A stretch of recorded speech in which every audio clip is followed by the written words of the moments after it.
And we are back. Welcome to another edition of the Sports One. And we are back. We got the full crew in the house. That is what it's all about. The Yankees, out of any team in the league, are the best equipped to handle a blow like this. I think there is a higher power at play here. He's due law of averages. That dude is the ultimate scrub. It's trash. Yeah. Every person you have in there is fucking trash. Next game, you're going to see a big performance. You can see it in the end of the game, and I'm just totally stoked and excited for this. And we are back. Welcome to another edition of the Sports Pour here on a Football Friday. Barnes and Tony, once again, what's going on, brother? Not much. Excited to be here, still alive, healthy, kicking on this Football Friday.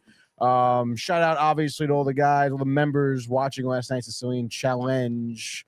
It was a good time, even though Mike and I unable to take down the feat. How's Mike doing, stomach-wise? Did he say? I haven't heard from him this morning. I mean, what about last night? He's been up in chipper last night. He was down and out. Dude. Really? Oh, man, like in both of you, do you think you guys would ever do something like that again? Yeah. Why not, dude? Of course. Oh, well, it just seemed like the after effect. That's why I was asking. I mean, it's not necessarily enjoyable, I guess, at that point. When you're on your 10th, 11th slice. So yeah, dude. But I do it again. I do other food too. I would never shy away from a food challenge, But yeah, it was definitely tough, dude. Yeah. Michael had an interesting strategy last night, cutting with a knife and fork. Interesting. Yeah, Michael K asked, which is a good segue. I wanted to talk to you about this before the show, but then I figured it would be better just to talk about it with you on the show. What do you got? But I actually called into Michael K yesterday because no way. Just the hot stove show yesterday, the beginning of his show yesterday, talking about how, stay under 300. Maybe they're not really going to do much. I don't know if there's room for Bellinger. All this shit. So it just got me so infuriating. Matt's calling me, texting me about it. Really? So I get on. Mm-hmm. Josh and Tommy were listening, actually. Love that. So he did let me, as Tommy said, explain the full thing. And I started out by saying, Michael, and I said, I've interviewed you. I don't know if you remember me, mentioned us. Really? There we go. Yeah, what did he didn't he didn't say anything. So, nice. Because I was just like, it was really a pleasure, meeting you and stuff.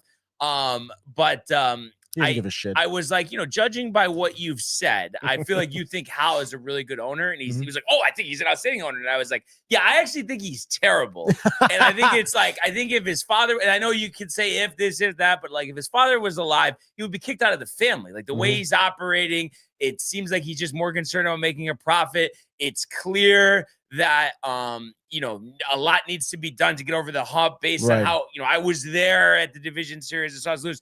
And he's just like, if he only cared about money, he would pocket more of it. And, they've always had a top 5 payroll. And then he even said that Cashman's top 3 GM. Didn't let me say anything else. That was the end of the call. And he was actually talking about it after I hung up for a while.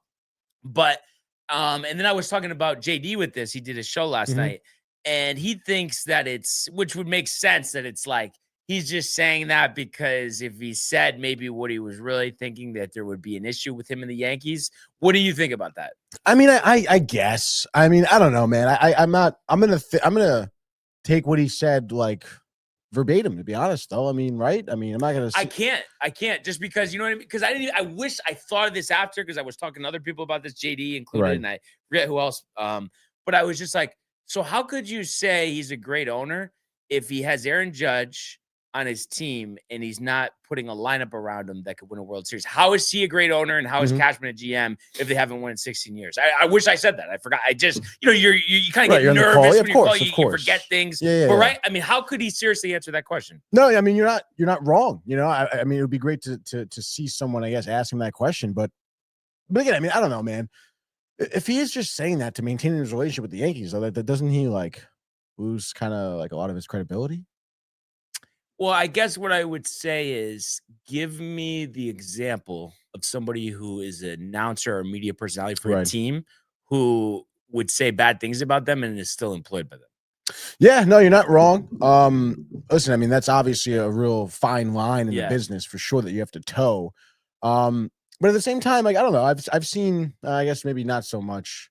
Yeah, I don't know. It's tough. I mean, things that come to mind. Sometimes the Phillies announcers are pretty, like, I guess, straightforward with how they feel about the team and how they're but being it's run. never But I mean, like, oh, like, Dombrowski should be fired. This is like, they're not going to say something like that. But with the Yankees, I mean, am I making this up? Like, I feel like for us, not for the Angels, not for whatever A's, whatever you want to say, for our standards, the last 16 years have been nothing short of an embarrassment. Yeah, no, I mean, obviously, and it's tough because obviously that's, I mean, I guess that's what you get with Michael Kay, right? Even though it is like an ESPN vehicle, it's like he is supposed to be like totally middle ground here, but he's not. And it's funny because I was so tired about this. I was texting Mark and Mike and Corey, and Mark was saying something like, because I was telling him how we're going to see him next week at the Christmas party. He was like, "Oh, a couple of drinks, you should really lay into it." I'm like, "Oh, well, man, dude, I can't really do that because but Michael."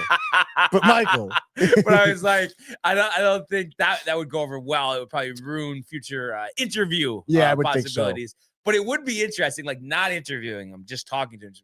I mean, Michael, like, and ask between him me the judge and you. question. Yeah. I would love to. What do you, Michael, if you had to just, I mean, what do you think he would say about that? Like, oh, you're telling me he's a great owner, great GM. You have Aaron Judge. Yeah. Why do you not have a big lineup around him? Why do you have mediocre talent around him? Yeah, I don't know. I have no idea what he would say. I mean, maybe he'd be, oh, I would do this, do that, whatever. Well, Stanton was supposed to be that guy. And when you acquired him, I mean, is that Cashman's fault that he's injured? I mean, I'm guessing he would say something like that, but still, that was so long ago. You haven't brought anybody else in. And it's just like, I know if George was running the team that he would sign Tucker, he would trade for Tatis, maybe even still get a rise and then sign a Mai. He would do something like that. So to like sign Jorge Polanco and then, sign whoever you want to call Chris Bassett, that's just not, I mean, that's not acceptable. Rumblings of Bassett? It was more of just an example, but I heard Phillips talking about that because that's another thing that I was tight about. So I'm all fired up about this, not getting the right response from Michael Kay that I want. I went an hour on hold for Dog. Doesn't take my call. Oh, but takes all of his UConn out, Mike in the OC because they're his usual callers. Some who in Chevy Chase, I forgot who, but Chevy Chase. There's somebody at Chevy Chase, Maryland. I forgot his first name, but it just the only good thing I would say is, so I guess I could get the Sirius XM app, but it's a hassle. But the whole time on the elliptical, I was on hold, so I heard all a Dog show, and he had Steve Phillips on. He's asking about free agent stuff, but that was once again what was pissing me off because Steve Phillips talking about this stuff. Not one mention of the Yankees going after this guy, going after that guy. Oh, with the Blue Jays, Diaz, Tucker, maybe Brichat's going. Right. I mean, am I missing something? Like, just for our standards, this is bad. Yeah. No, totally, dude. I mean, the only thing I think of is what we were saying yesterday, when maybe the Yankees are trying to have some type of behind closed doors, like, scheme, I guess, right? Not really revealing their cards too much as you lost the headphones. No, but I mean, I think it's those headphones. Are you running it over again? No, I'm not even running it. Oh, actually I was, but now I don't have anything. I don't know if I disconnected something. You got nothing? No, I don't know if it's like those pair of headphones maybe or no. You have nothing. Zero. All right, I mean, I can get you something different. Wait, say that again? I can get you another one. Yeah. That's what I can think of right now. Yeah, okay, maybe I'll hop in the producer chair. Yeah. I mean, if you want to. Right? Yeah, go for it, dude. Yeah. The comments are up. Look at the mix-ups, get the voice scrambler going. But yeah, I honestly, I can't take it. And I don't want to mess up the comments, so we'll go to those. When Tony fixes the microphone over there. Really appreciate him stepping up, taking care of that. But yeah, I just think at the end of the day, it's indefensible if they do that. And again, they could very easily not do that and make a big trade and get Fernando Tatis, and that would be great. But just if it really is, a Jorge Polanco and Chris Bassett offseason, I mean, that's a fireable offense. And I think the reason why, too, it just goes against what Michael Kay is saying about how being a great owner. So if it's like, okay, he is such a great owner And, if he is, then why wouldn't he look at this and say, okay, every year I'm spending $300+ million, but I'm not getting a bang for my buck. The fact that we've been to one World Series in 16 years, how am I getting why would he employ Cashman if he's such a great owner? That's what I would love to ask Michael Kay. Because you just look at the contracts, the money on that team, and Matt was texting me before the show. The whole thing with Grisham. I mean, giving Grisham that offer. What was the point other than maybe they don't want to reveal this? But they really wanted to bring him back over Bellinger, but didn't want to commit and knew the only way to get him on a 1-year pack would be to give him the qualifying offer. But that just doesn't seem like the right decision. So it's like, listen, I know it might sound dramatic, but I still just think, again, if we're just looking at the history of the Yankees, this feels, other than maybe you want to say like the 80s, but just like, at least you felt like then, like you were trying. It just doesn't even feel like you're fully trying.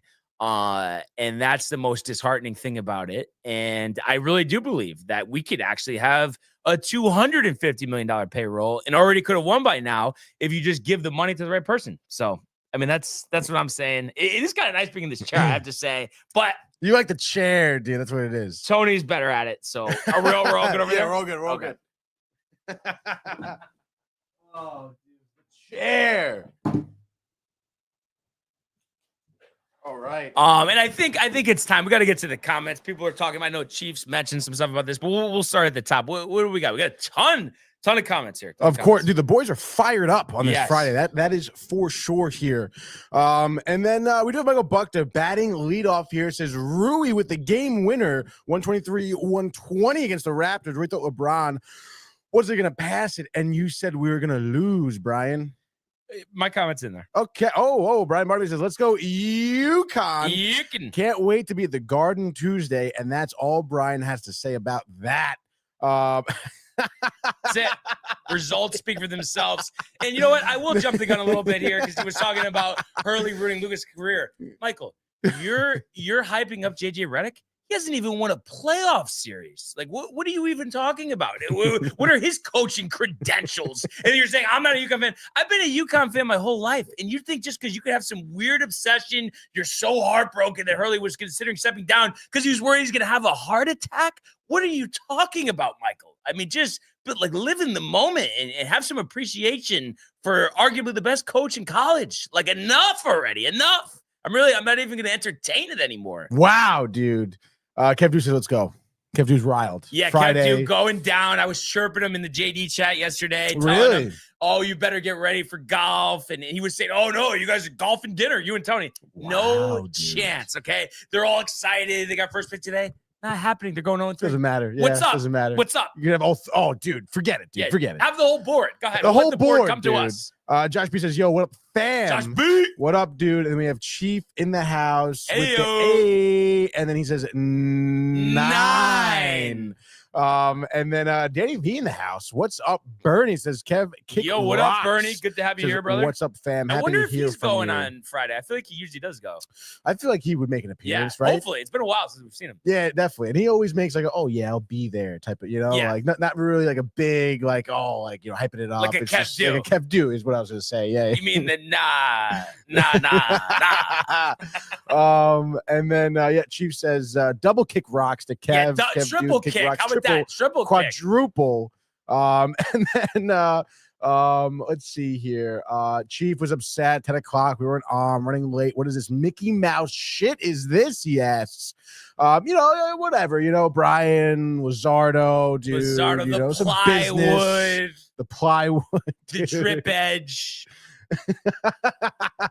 And then what the hell? What Kev Dew says? AMG, you want once in a while that you're already criticized, been talking shit. I don't know what he's saying. Dude. Yeah, we'll just let that one go. AMG, like Mercedes AMG? Could be. Could be, dude. Not a huge Mercedes fan. That's fine. I'm a Donald Lee fan, though. Good morning. Good morning, all.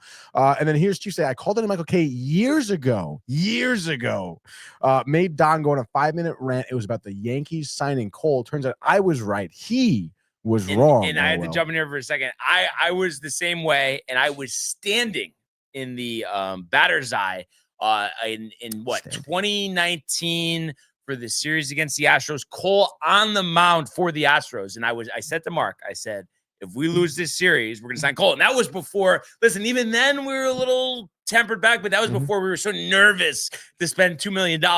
I knew we were gonna sign him, and those were good times. I know they didn't lead to winning, but at least it felt like we weren't so tight about like a payroll. But I definitely saw that one coming too. Hell yeah, dude. There we go.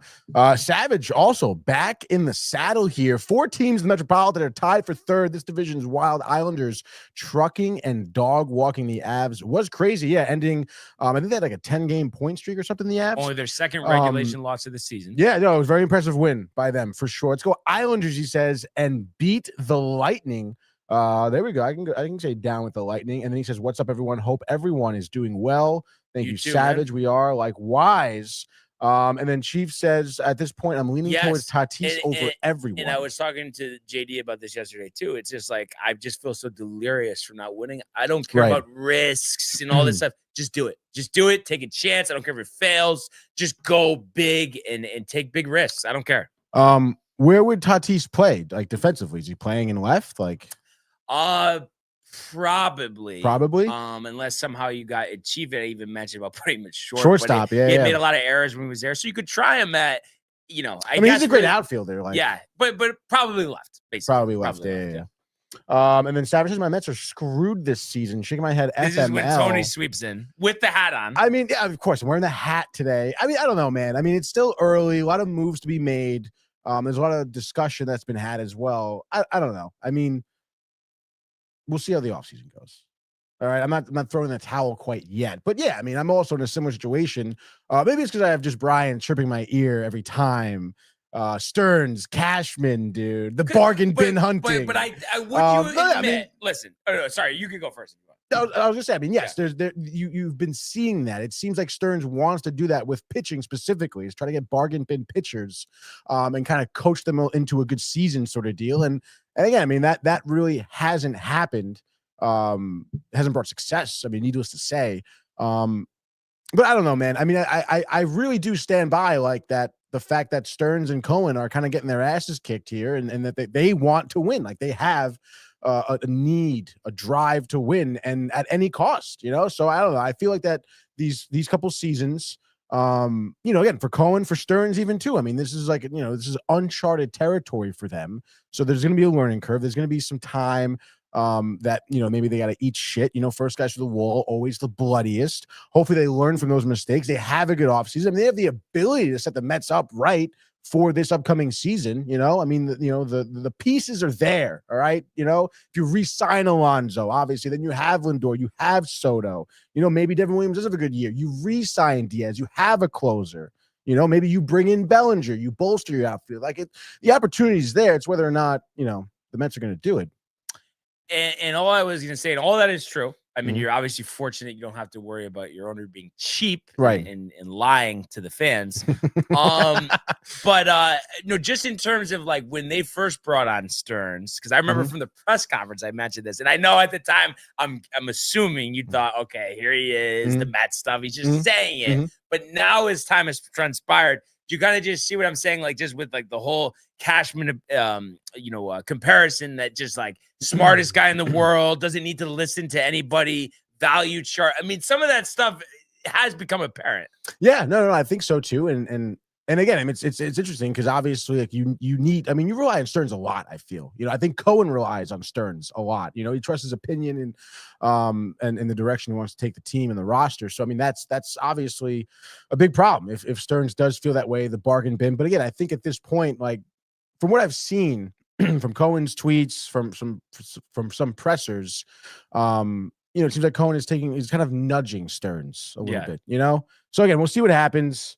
But it is like still frustrating. Yes, that is in the back of my mind. Hearing Savage saying that it's already over. Yeah, I mean it's tough, dude. It is tough, but I think it's just because I think Matt probably didn't like too because I was texting him just that I seem more negative than I've ever been, right? And he was just literally texting me a couple minutes ago, just being like, I actually want to read the exact text, but he said, I refuse to. I always said they're going to do something. I refuse to believe they won't. And then what was the other thing he said? Oh yeah, damn, you're really down like that. And it's just because that's what everyone's reporting. But again, reports are erroneous, so let's let it happen. But if it just goes the way that we're all fearing, then I mean, outrage is definitely deserved because that's just an injustice to the fan base. Yeah, no, absolutely. I mean, exactly, dude. I mean, listen, if the Yankees don't make the right moves this offseason, you have to be pissed. If the Mets, miss the playoffs again this season, it's sell the team. And then maybe bring Chris Bassett in as their then you can starter. Bring Chris Bassett in. Yes, absolutely, dude. Chief saying that makes the most sense for Tatis. Yep. And he says, whose fault is that? Probably for something you were saying. It's his own fault. Fire fucking Cashman. Stop treating him like a brother and treat him like he's an employee. Fire. But again, that's why Michael K is lying to us. He's lying. How does that make you feel though? Like, I mean, it doesn't make me feel good. And I know again that it's just like, it is a tough spot for him. Like, what's more important that I hear the answer that I want, or he keeps his employment with the Yankees? Like, obviously, I get that, but it's still, I'm just not a BS person. I don't want to hear the charade, and I feel like it is a charade because employing Brian Cashman, you don't develop anybody. You haven't won it with all this money, resources. You're not you can't look at the fan base and say, I have your best interest in mind. I want to win. You don't even talk about winning. And I think that's the most frustrating. I know, championships aren't won with a press conference, but not once does he apologize to the fans, say we need to get back to the standard that my father set. He never says any of that stuff. And that's why it's more offensive than ever, the way that he does business. So let's hope that the offseason is better than we're thinking. So you're going to you probably should Christmas party, get Michael K alone, be like, hey, man, I'm not mic'd up. Just between you and I. Like, how do you really feel? But I just feel like it was just one of those things you get kind of like tight. I don't want to. He probably would get tight. Yeah. Especially if you followed him to the bathroom or something. And then you were like, hey, Michael. No, I think I might just be like, Michael, hearing any rumblings? You think anything's around the corner? Yeah. That's fine. That is fine. That is fine. Yeah. Maybe you should show him the Babchick chug off video. Be like, hey, you want to chug a beer?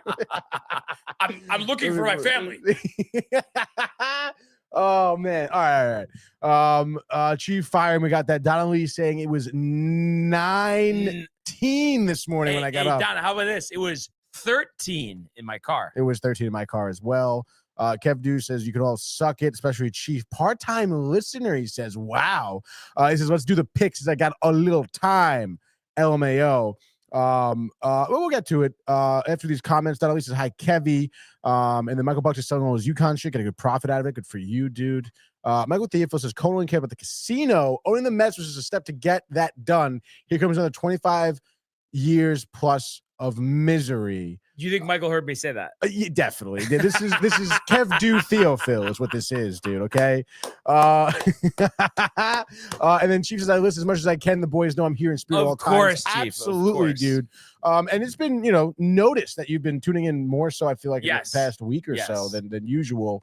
And then Michael here, called Michael K is a Chief. I'm sorry. After him blowing off Tony last Beach Bash, he is dead to me. I actually forgot about that. He did kind of like blow me off. I forget, where were you? I was there. I guess so. Yeah. I guess I was grabbing him. You were with us when that happened, though, when he walked right past me? Yeah. Because what happened is we interviewed him at the Mets game. Right. I remember that. But I feel like we didn't aggressively go after it. And then me and Matt did talk to him on the side about Soto and all that stuff. And then again, he was kind of, the both sides of his mouth saying that, oh, well, in the beginning, he wasn't happy in his family. But no. He get really like that was just in the beginning. And no, that wasn't it. And it's like, no, or nah, that's not what you said, Michael. So kind of tough, dude. Yeah. I don't know. Solo show, dude. And then Savage says that it's crazy the things to complete 180 with the Yankees now being cheap and Mets throwing huge money at everyone. LOL. Damn you Dodgers for outspending us and buying World Series. Damn, the Mets are in purgatory. I guess so. I mean, we'll see what the Dodgers are at, I guess, this season. We'll see. Josh B says the lines are not on the ESPN app anymore since there's no ESPN bet. That's interesting. I didn't realize that. I don't know. I think that might be erroneous. Because I feel like there was that one day. Was it Monday when they were doing the switchover that they weren't there? But I feel like I've seen them there all week. Yes, I have. Josh B. Erroneous reports. Yeah, I have the lines here. So, Josh, are you hammered, bud? Or they're literally right here. Yeah. Vegas minus 125, total 5.5. Josh B. I don't know, dude. Maybe didn't get the update. And then Chief says, I'm trying, guys. Appreciate that, dude. Love you guys. Love you too, Love dude. you too, Chief. Happy early birthday, dude. Happy early birthday to Austin. That was awesome. Saw Shout that, out dude. Dave. Yes, dude. Things you missed, dude. Dave was like, RJ. And then Michael says Barnes was hammered. The Velvet, Wait, dude. dude. Not at the beach bash. What do you mean? Yeah. But Dave. My mother says, good morning. Good morning, Mom. Hi, fellas. She says, Chief says, love the Velvet Llama. Who doesn't? Kev, do no more ESPN bet, which is fine. I mean, who that? Yeah, I mean, come on. Better. Come on. FanDuel. Better. What up? What up, dude? Speaking of what up, we have Ernie in the house says, ear. And then Josh B says, accidental Ubers. Getting a chuckle, I'm sure, at himself. Chief says, thank you. He's listening with me now. Oh, that's great. What are you guys doing for his birthday? Anything special? Like just Yankee rants in the house all day or what? Yeah, I'm sure he got some Yankee apparel for his birthday. Oh yeah, dude. Jersey, no name on the back. Come on. Button it up. Ernie says, just had the craziest inspection I've ever done. LMAO, don't even want to know. Josh B says, accidental golf. After the accidental. Josh B still chuckling to himself right now, I'm sure. Oh boy. But yeah, a lot to do, and Yankees just get the job done. Please, dear God. But let's go now to the world of the National Football League. This kid is special, man. This think to do that. Gonna run for it. He got it, and there he goes. Oh, the play of the year in the NFL. Throws intercepted by Surtain. Nobody's gonna catch him. Jones to the end zone. Touchdown. Quincy Williams leveling Murray. There he goes. Jamar Chase. Not yet. Touchdown Bengals. Stafford. Williams. What a hit by Buda Baker. Buda Baker just saved the touchdown. All right. So this NFL segment is brought to you by Velvet Llama, premium canned cocktails crafted by AM EST bartenders with a playful spirit. Enjoy their award-winning espresso martini with Italian espresso and chocolate notes, the crisp Moscow mule with Nigerian ginger, or the spicy margarita with organic agave and jalapeno. Ready-to-drink treats are made with the finest ingredients. Grab yours at velvetllama.com and ride the smooth wave with Velvet Llama. Last night, everyone was talking about the over. It hits. That's why. Who cares about the public? I'm sure 90% had the over in this game. I did. As Detroit wins 44-30. And I pretty much watched the whole game. I think I shut it off once Detroit was about to punch in to go up 14 with 2 minutes left. And kind of an interesting start, trading field goals, early on. I think really, if you think about it, though, Dallas having to settle for those field goals really was the difference in this game. There was a fourth down or two where they could have went for it. We saw them do that towards the end of the game, and they were able to get the touchdown, but the defense really was just not buttoned up. Jared Goff passing for 309, a touchdown, only sacked once, 9.1 yards per completion. So was really moving the ball down the field. And they also let up 109 yards on the ground and 4 rushing touchdowns, 3 by Jahmyr Gibbs. I mentioned to you about hitting the touchdown jackpot. We'll see if they give more than $20 for the first and last touchdown. And St. Brown coming back 6 for 92. Williams had 7 for 96. And then Isaac Tesla caught the only receiving touchdown for Detroit. And I think, despite giving up 30 points, they might have had their best defensive performance of the season. 2 picks of Dak, sacked him 5 times. Now he did throw for 376 yards. So it was a lot of it, like I said, getting into near, the red zone, but then some sacks, penalties, moving the Cowboys back, not going for it on 4th and medium. So I think that kind of held them back. I haven't seen any updates on this, but CD Lamb did leave with a concussion. And George Pickens had a very quiet game, 5 for 37. But Ryan Flournoy had 9 for 115 in the score. So I'm sure whoever had him for an anytime touchdown, I think those odds were at least 6-1. Must have been pretty happy. But tough loss for Dallas. Really kind of feels like this is the proverbial bullet.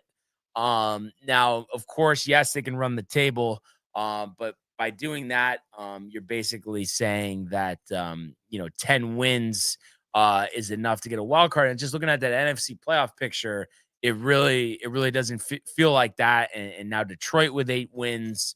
I just think it's going to be very difficult, despite a schedule that you would say, Vikings, Chargers, Commanders, Giants, that they could easily win all 4 of those games. It feels like there's just too much ground, to make up. What are your thoughts on that? I mean, that's what they're saying, right? I mean, virtually at this point, Cowboys season in the crapshoot. Again, statistically, maybe not, like, mathematically, whatever you want to say, but it does seem like that. I mean, the light at the end of the tunnel is pretty dim after last night's loss. And again, CD looking the concussion, not guaranteed to be back next Sunday. It's tough, dude. I mean, without him, obviously, I know Pickens, animal, I know. Dak Prescott, though, was getting banged up. Dude, hobbling off the field, right? I think somebody fell on his leg or something weird.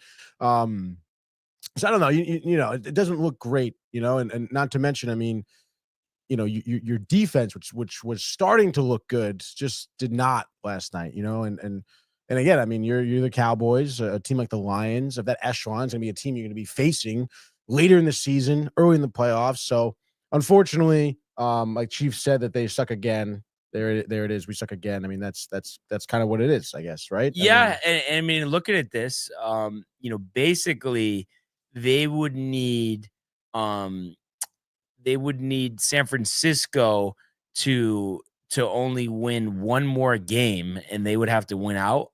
And then same thing with the Lions could win 2 more games, but it just to count on that, and then also the Panthers, could win 3 more games. So it's just a lot of help you would need. So I would say, albeit unofficially, but this loss, eliminates them from the playoffs in my eyes.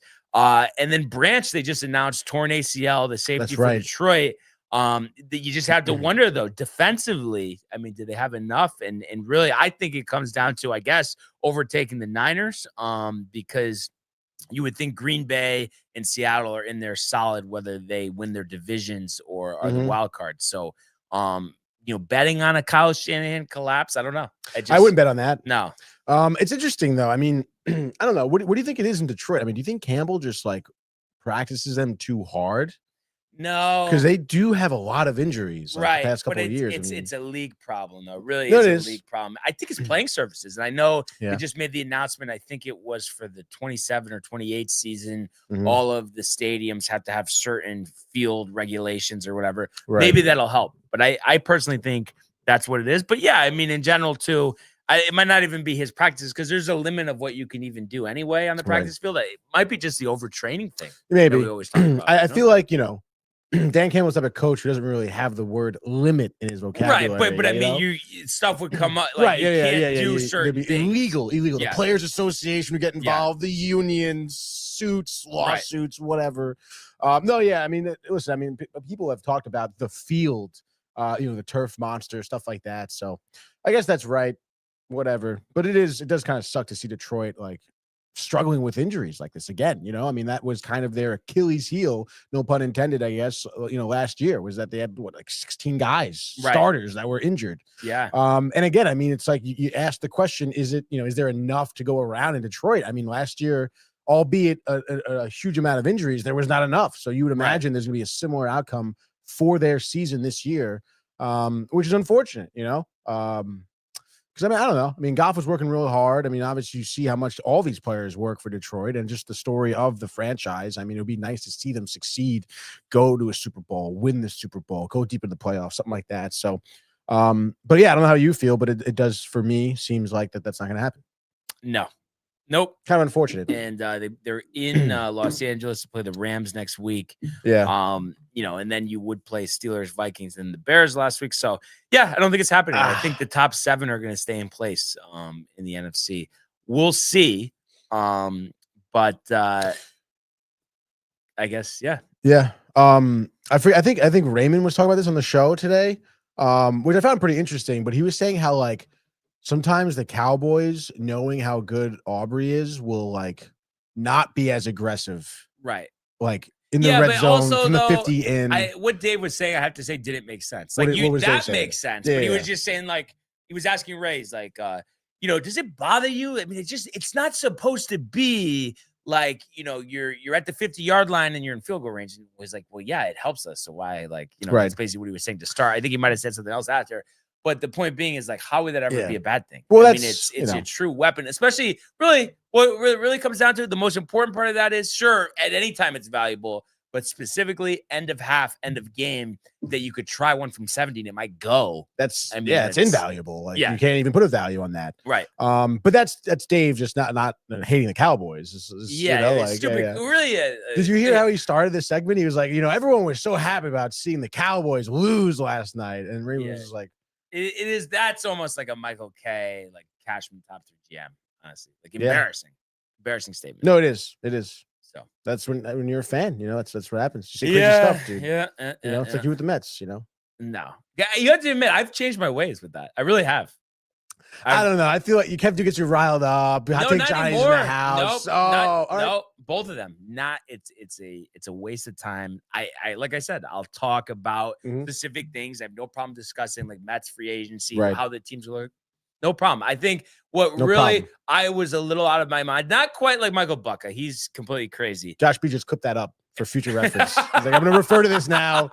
That's it. But the Soto thing, it was just tough because I felt like Soto disrespected us. And then it was the Met fan saying like, oh, we're the big brother now. And that did not sit right. And I think it was established after the season that isn't the case. And everything's up for grabs now. And that's it. So, you know what I mean? There's not really anything to discuss. And like I said, I'm never, ever going to get into a debate with either one of them ever again. But one thing that is funny, and I know I mentioned this on the show, it would be nice if he was listening. I don't think he is because he's in the comments. But remember I was telling you how I got into like a real heated debate. I think it was on JD's show that HCJ was saying that the Giants were better than the Cowboys going into the season. Oh, really? Yeah. Okay. And I was like laughing. I'm like, Right. dude, okay, listen, like the Cowboys probably be 500, which they probably are going to be around 500. I was like, Giants are going to be one of the worst teams in the league. Oh, no, but blah, blah, blah. It's just like, come on, dude. Button it up, HCA. Button it up a little bit. Come on. Anyway, I guess we could get the There's more reasonable comments. Not the crazy, psychotic stuff, yeah. dude. Chief does let us know he's having a huge party for Austin on Sunday, Masters theme. Hello, friends. On Sunday too, dude. I mean, Like, you got it, imagine right? know if he's playing like just Masters Just highlights, but football Sunday though, like even though the Cowboys already played, I'm sure they'll have like the red zone on or something. Oh yeah, I'm sure. And then Savage here says that open gambling ruins sports. Seems like everything is rigged, especially with the refs making ridiculous calls or no calls at all. So what I would say is I think in the long term, it's actually going to be better. Right. Because I think there's more attention to it. Like we see Ortiz and Clase fighting for their lives on the trial in the summer. I think it's going to open our eyes to things. I think stuff was always going on. Memory was low key, whatever. You didn't have the apps. You had the illegal bookies. But I think it's really going to, they're really sending a message that this stuff isn't going to be tolerated. You're going to be prosecuted. And I think guys are going to stay away from it. Yeah.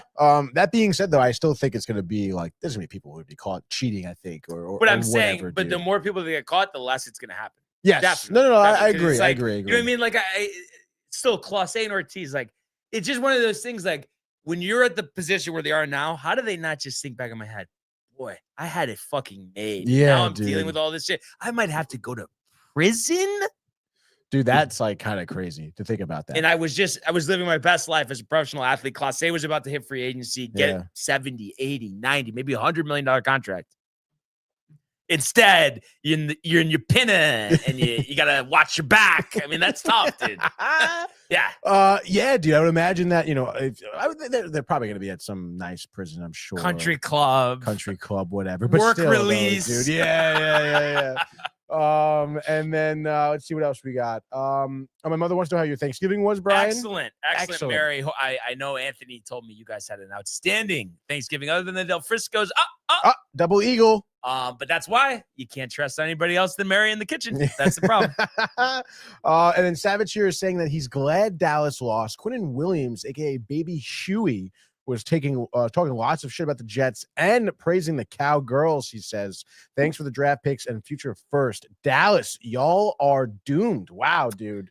Holding nothing back. And Chiefs back. Wow, just like that. I was going to say, Chiefs of BRB, Austin, Knapp, Cowboys, not exciting him at all. Then here he goes. Chief is back. There we go. And Josh B definitely laughing at what you said about Kev. Dude, it's all fine. I don't think they're doomed at all. Maybe, you want to say Jerry, this and that, but I think there's a foundation there. You just need more help on defense. But I think also too, a lot of people laughed at Schottenheimer getting the job. I think he's actually done a pretty good job. I mean, it seems like, I don't know.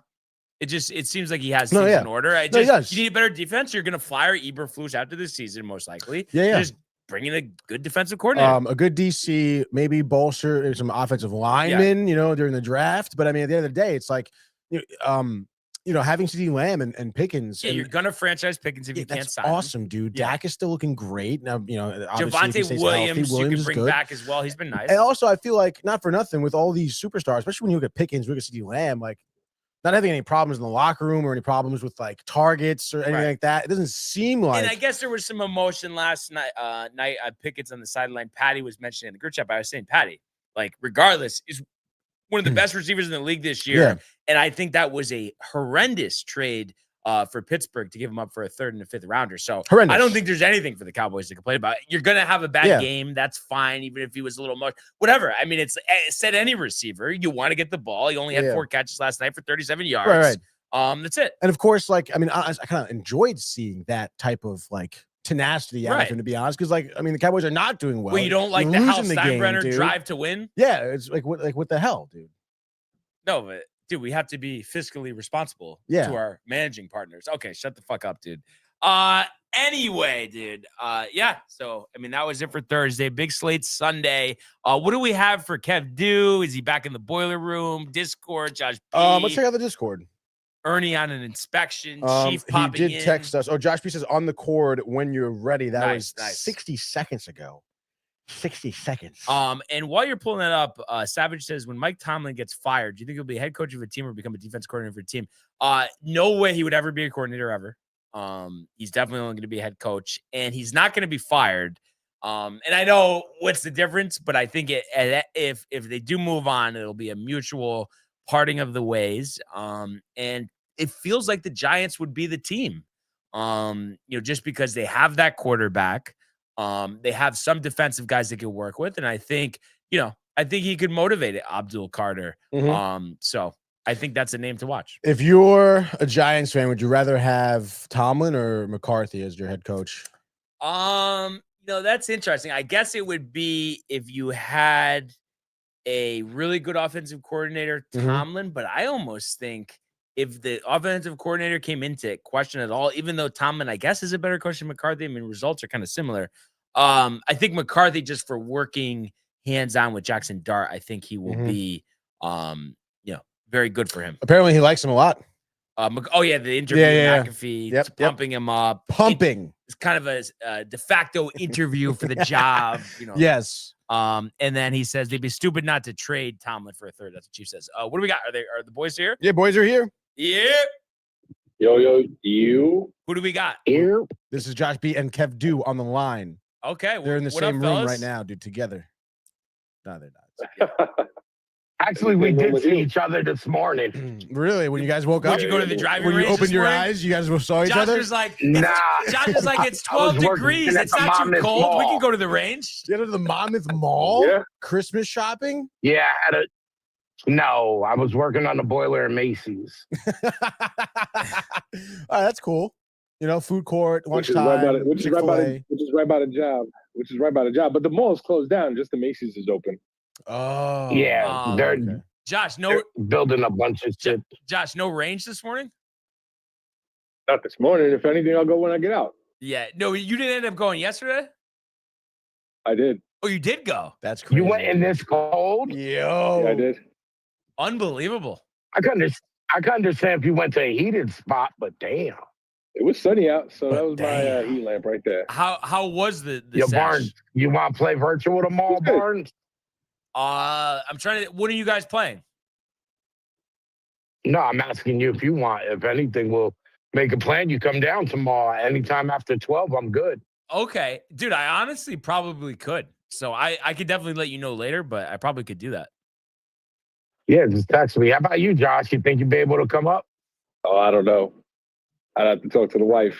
Oof. She is off this weekend. Hey, yo. She's what? She's off. I mean, a storm Nah, door, This weekend. a window, maybe a new screen in the bedroom. You know, We do need new doors in the front. A new door in the front. there you go. There you go. We can work something out. That's too funny. No, it actually, we really actually Oh, might have to talk shit. because I do think there's somebody for that type of installation that we that has been doing some stuff for us. That actually, I think he does have a license there, so we could talk about that. Whoa. Oh shit. Okay. Definitely. No, definitely talk about that. Yes. For the golf. Wait, I forgot though, Josh. Did you say how did it go for the range test? Oh, it was good. It was good. It was nice, simple. I only brought 4 clubs with me. I brought a 9, 6, 9. What did I bring? 9. Yeah, I brought I brought a 9, a 6, my driver, and something else. That's mad Nice. funny. That's all. Yeah, I So you going really. tomorrow?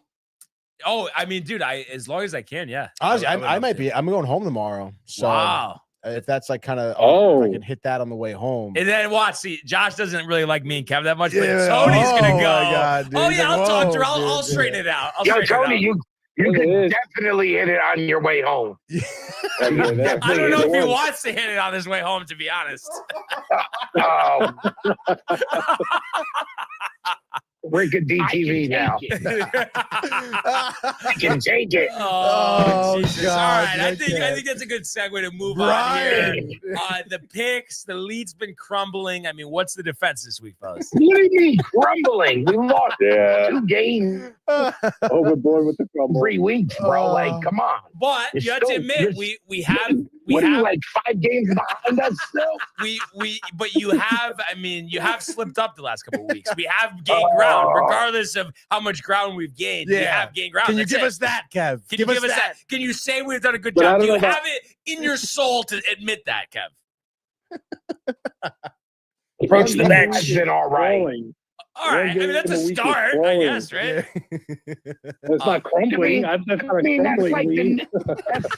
that's like the Knicks being down 10 games to fucking the 76ers, and in a week they're up to 8 games behind. Come on, bro. You still got a long way to go. I guess we'll see. Yeah, we'll see. We will see. Yes, sir. But what do We what are striking we up some thinking music? here? What you You want? striking up some music? Do we? Do we normally? I don't think we normally do. I mean, if you really want, I guess we can get some gridiron. You want the ESPN prime time? I mean, Hey, you're the producer, right? I was just being funny. oh my God, dude! All right, here we go. You want to give us the picks, baby? What do you got? TCA going down. All right, Kev, go ahead with your pick, Kev. Go ahead, We Kev. got Kev's gonna give a pick. our first game we taking is the Bucks. Okay, And it's 5.5, I believe. let's Wow. see here. I'm not looking at my phone DraftKings right now. 8.5. So nice try. 8.5. All Yeah. right, 8.5. I wasn't looking at it, bro. No, Come on. I'm I'm saying driving. 3 points though. Come on, 3 points is a gotta lot. button Kev. that up. Come All on. right, so Bucks minus 8.5. Game 2 hasn't been announced yet. Gonna get this number with them getting 1.5. Commanders plus 1.5. Okay, so the Commanders. Jason are the Daniels coming Vikings. back. Commanders plus 1.5. Now, is that dude. official with Daniels? My dad's chips. I haven't seen it official yet. I don't think it is yet, which is why it's only still why they're getting 1.5. I Okay. think. All right. So I'm gonna take that game, and then I'm gonna take another dog. I'm gonna take the Texans over the Chiefs, getting 3.5. Okay. Ooh. Texans plus 3.5. So Bucks -8.5, Commanders +1.5, Texans +3.5. So that is official. That is in the books, and the stage is ours now, Tony. Wow, dude. Just mark 3-0 for us. That's Yeah, it. okay, Just dude. mark 3-0. I don't know about that Texans pick, man. Yeah, it's a do or die game. So it's interesting. It's interesting.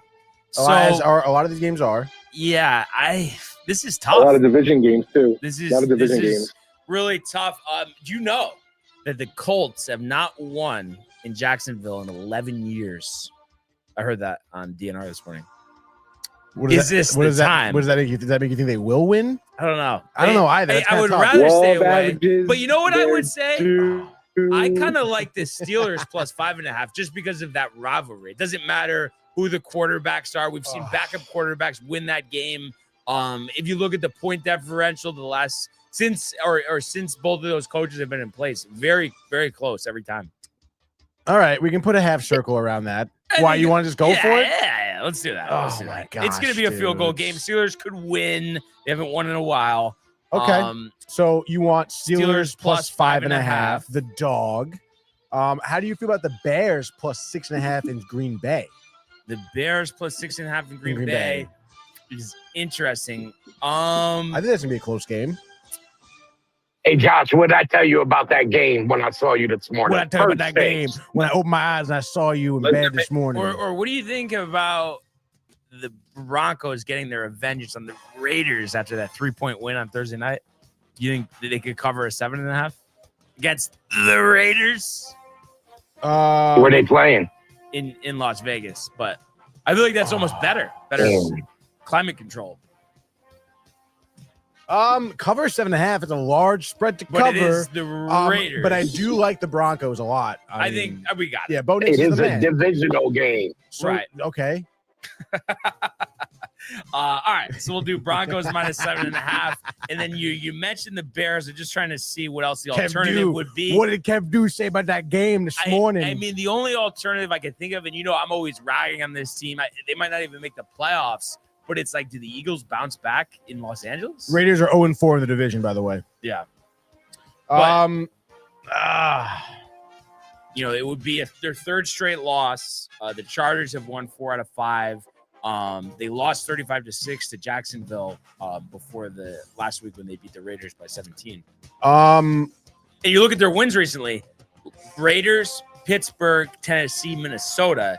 And the Eagles have lost to Dallas and Chicago, and they beat Detroit, Green Bay, and the Giants. You're talking Eagles Chargers or Monday night right now? I don't know. I'm saying, is that better than the Bears, or are we going with the Bears? I mean, I don't know. I mean, the Bears, again, large spread. 6.5. Honestly, Bengals +5.5. No? Nah. Come on. All right. What about Seahawks? Seahawks. -7 against the Falcons? Yeah. Fuck the Falcons, dude. Yeah, let's just do that. That's fine. Seattle. Seahawks, and it's 7.5. Oh, no, it's 7. Okay. 7. Seahawks -7. Seahawks are 5-1 away from Lumen Field. All right. The picks are in, fellas. That's right, Kev. Do eat it.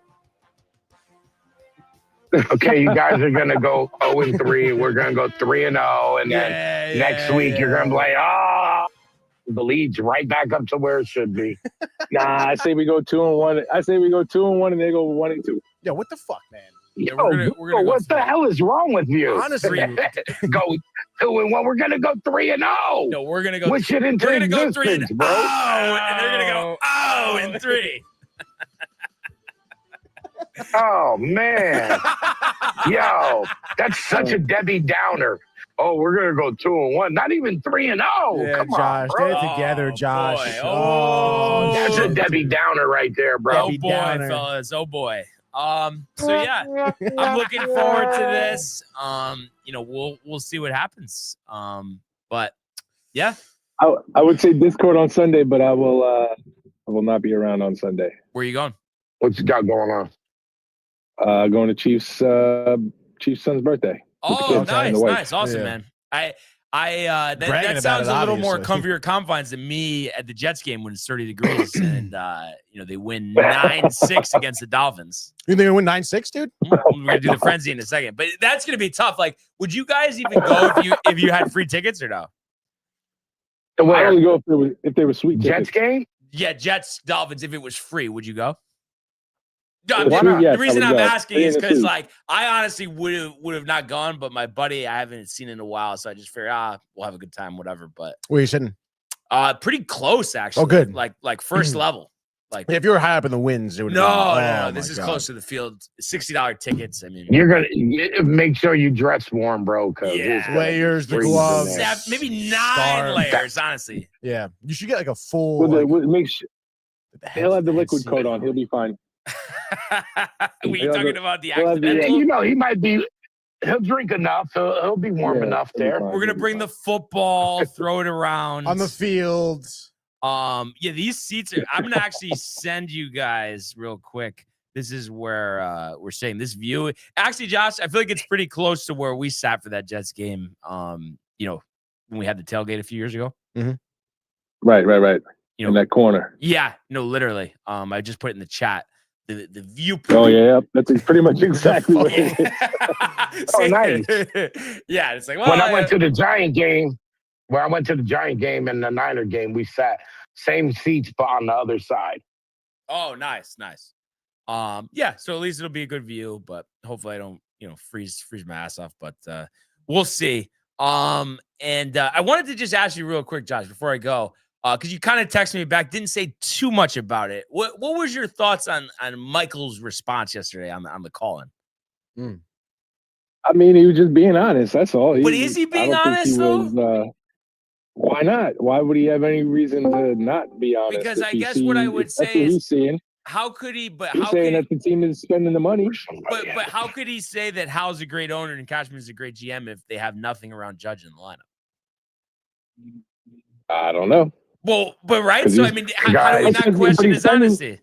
But he's spending the money is what he's saying. He's saying that Hal is spending the money to still try to put what he needs around, what they need around Judge. But clearly it's not working.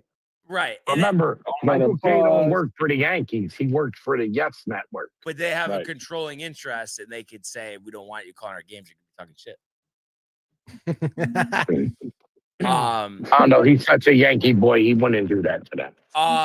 No, but what I'm saying is, I think he was not being truthful, because I do kind of want to ask him at the holiday party, just be like, Michael, I mean, you just said you think they're a great, general manager, owner, but why are they not putting anything around Judge? Like, what's he going to say? Well, he's going to say they put Bellinger and they got That was last year. Jazz. Bellinger and last year. Jazz. That's the team that's going to beat the Dodgers. And I'm just telling you what you asked me what he's going to say, I right? could tell though, Josh. You get what I'm saying. You guys okay? got to beat You the could- Blue Jays They got first. They got Max Fried. You could take off your ESPN radio parka for a second, okay? Oh, wow. They got Max You should be Fried. Glaze ESPN. The parka. Damn, not the parka. Not the parka. No, but right, Ernie. I mean, isn't Michael Kay full of shit? Like, there's no way he actually believes that. Hey, guys, I'm out. All You right, want I to know gotta go why? to work. You want to know why? Macy's. You want to Good know one, why I guys. think Peace out, Michael Kevin. Kay's full of shit? I think Michael Kay's full of shit for one reason and one reason only. And I never felt like this, but the Mets tailgate really set the nail in the coffin for me.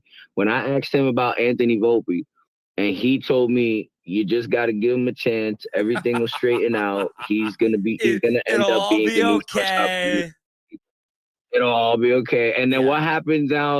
You guys sounds like that sounds like you guys. Oh, we'll be fine in the playoffs. We'll be fine. We got Judge. We got this one. We'll be But fine. Josh, We'll be fine. but You got Josh, your Yankee but fucking no, trench coat on. but see, But that's okay.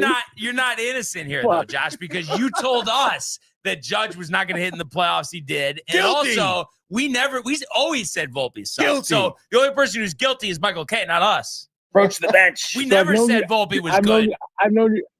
known you for what, 4 years, and finally you were right once about Judge in the playoffs.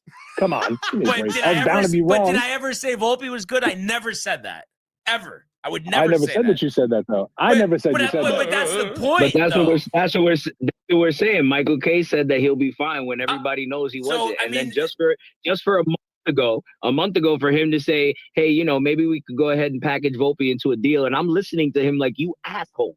I literally talked to this dude about I said word for word to you at the tailgate that we should package him now since he has a little bit of value left and try to go ahead and get ourselves a star somewhere else. And now all of a sudden he's on board with that. But during the Mets tailgate, he was like, nah. Like he didn't see the writing on the wall, bro. Like, Yeah. Well, I mean, but Patty and Barnes was talking about this yesterday on JD's show. All the players that we should have traded when they had the value, and we never did. Right, but this is the issue I have though. Right now, we're kind of in that situation, and it's like, dude, if we don't make a big trade, and then like it's like, did we bring in someone else to play left field? What the hell are we doing? Like, you know what I mean? It's like, so we got to do one thing or the other. Like, either one of those guys has to start in left field, or they have to be traded for Tatis or somebody else like that. If they don't do that, you know what I mean? It's like, it's such an easy fix. You play them or you trade them. It's not that hard. Well, you think it'd be simple, right? One of those two things are gonna happen. Whether they're gonna trade for a Tatis and trade those guys for Tatis, or they're gonna have no choice but to start those guys. Because then who else is there? Yeah. Unless you're going to go out and try to get a Quan or something like that. But that would be so dumb. Like, so dumb. It's just like, don't get Quan, get Tatis. Yeah, I agree. But it's going to cost a lot more to get fucking Tatis than it is going to get Quan. But I don't think that the package, honestly, is that crazy for Tatis, honestly. If we're paying the whole the package isn't going to be crazy. The package isn't going to be crazy if we're paying the whole contract, but they're going to want people that at the end of the day, we might not want to necessarily give up on. I'm fine with giving up Dominguez and Jones, though, Ernie. You know what I mean? Take both of them. I don't care, you know? I agree. I've been saying that. I agree with you as well, but we're talking about the same Yankees here that unfortunately, bro, listen, this year and the last couple of years, I went from just like, yeah, no, we'll be fine. We're going to make the signings. We're going to do what we got to do. I don't believe in Cash making a big signing anymore. I don't see him. I see him signing Belly, and that's it. But I'm not even convinced he's going to do that. Yeah, me either. You know, as much as we can sit here and say, yo, it could do this, it could be that, it could be this, it could be that, bro. Right now, they're showing that they don't want it to be a damn thing. So, well, nobody's really doing too many big signings. Like, you know, once the big signings happen, then you could say, oh, they're not doing this, they're not doing that. Yeah. But these big signings got to happen before you can say that they're not doing anything, or you don't. Well, you know, even to think. I mean, it doesn't feel like they're gonna. Yeah, but we're talking about like the Tucker, Bellinger. The only thing I'm confused about, and I don't know if they just interviewed the wrong people, but why did they lead the pack in the Tucker executive poll? That's the thing I just don't understand. I know it was only 16 people, but I don't understand why that was out there. What do you mean? So there was Yankees a poll of 16 executives, and the most people that team they said for Tucker was the Yankees. I'd be happy with that. No, I'd be happy with it, but I'm saying it just seems like that's so far. What was the poll? A long shot. It was, what's the most likely team for Tucker? They interviewed half the and GMs, the poll, and he was the most because everybody's choice for the Yankees. I think because everybody's making an expectation of us to kind of do and go back to who we were, and unfortunately, I think the reason why we're having this conversation is because we hear somebody like Hal say, "Oh, we want to get under the $300 million threshold." You're not going to get under that threshold if you sign Kyle Tucker, right? Yeah, you're not going to get under that threshold if you sign Cody. If you sign Cody, you're not going to get it. You know what I mean? Yeah, and you don't really have anybody you could trade other than maybe I guess Rodon, but I don't even know if teams would be that excited to trade for him just because he's coming off the elbow surgery. So. I don't know. You convinced me to like Rodon. I'm cool with Rodon staying. So, well, I'm just saying I wouldn't mind moving him if it's going to open up the checkbook for an offensive player. That I'm fine with that.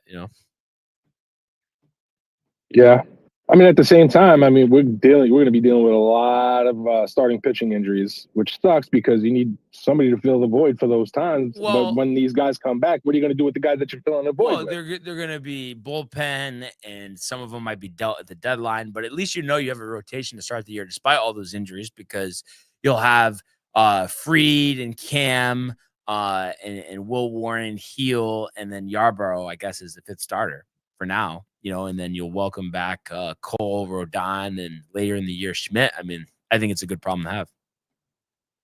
I agree. But you're still going to need more starters. You still have to sign at least 2 starters to fill that void. But I mean, unless it's I feel like the starter, I mean, we were joking about Chris Bassett before. I mean, I don't even think it's going to be somebody to that level. It's going to be scrap heap starter. Carlos Carrasco-esque. Oh, God. Frankie Montas-esque. Oh, God.